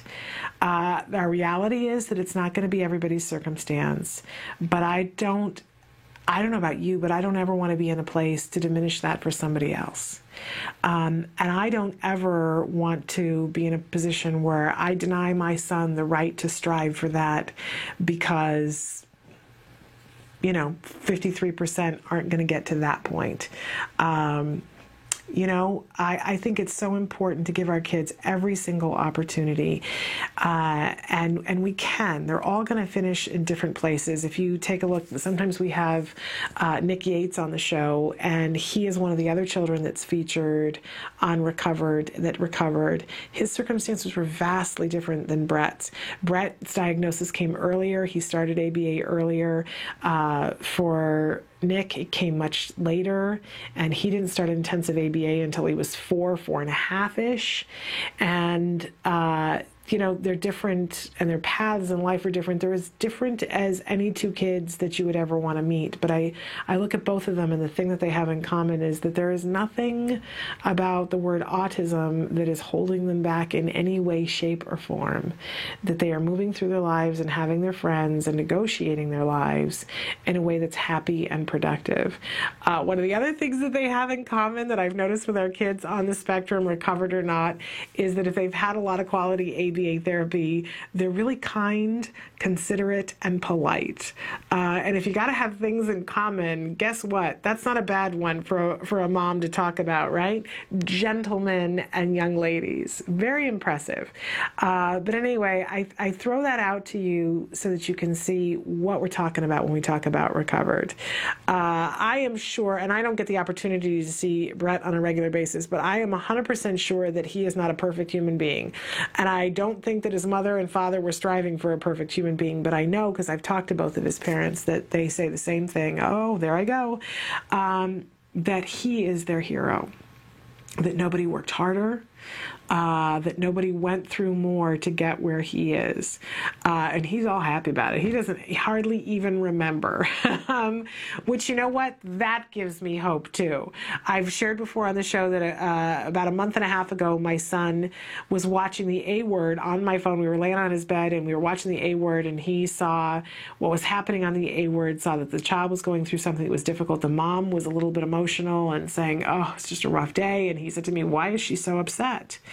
And I said, because, you know, her little boy was crying, and, you know, it's hard sometimes to be the mom and hear the little boy go through the treatment, and it makes a mom cry. He says, did you cry when I was having therapy? I said, yeah, when you were having a bad day, I would sit on the other side of the door and I would cry.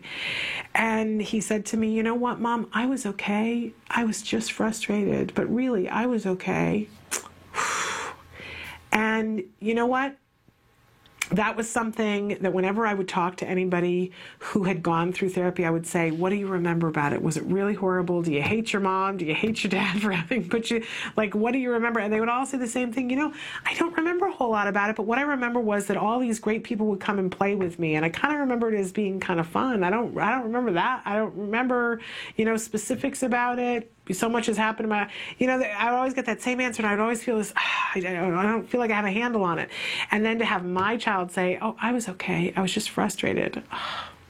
What a wonderful, wonderful thing. So I offer that to you. If you're in the beginning stages of ABA, and if occasionally your child is having a rough day, just know that there's a possibility that your child's going to be able to look at you someday and say, no, I was just frustrated. I was okay. All right, we got to take a teensy-weensy quick break and come back and finish out the show. Stick with us.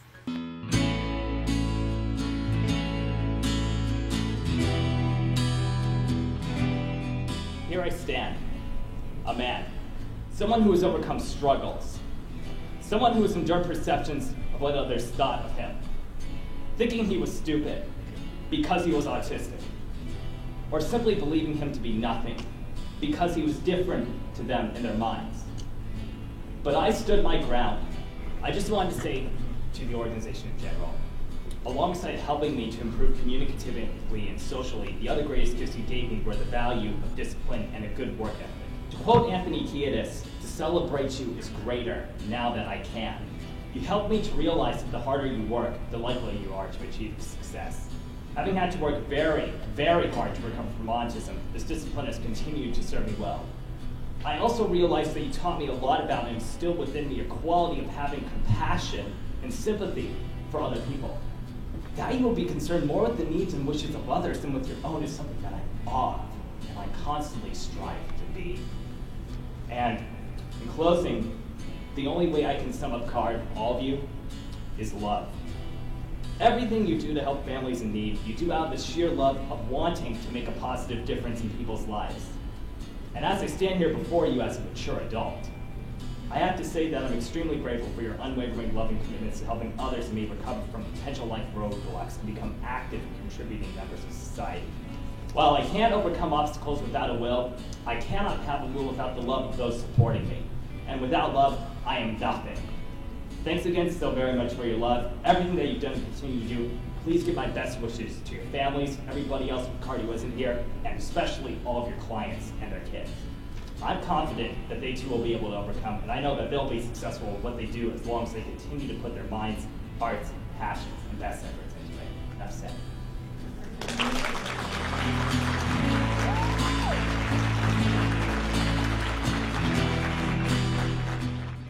Welcome back to Autism Live. We're here at the end of the show, and Emily's so brilliant that she showed you Nick Yates as well. So you got Brett Myler and Nick Yates all in one fell swoop. If you're not feeling encouraged like things are possible, I want you to stop for a second and look at what you're doing. And if it's, let's be honest for a second, okay? You know I like to end the show with a little parent-to-parent moment, that sometimes we feel guilty because we feel like we're not doing enough.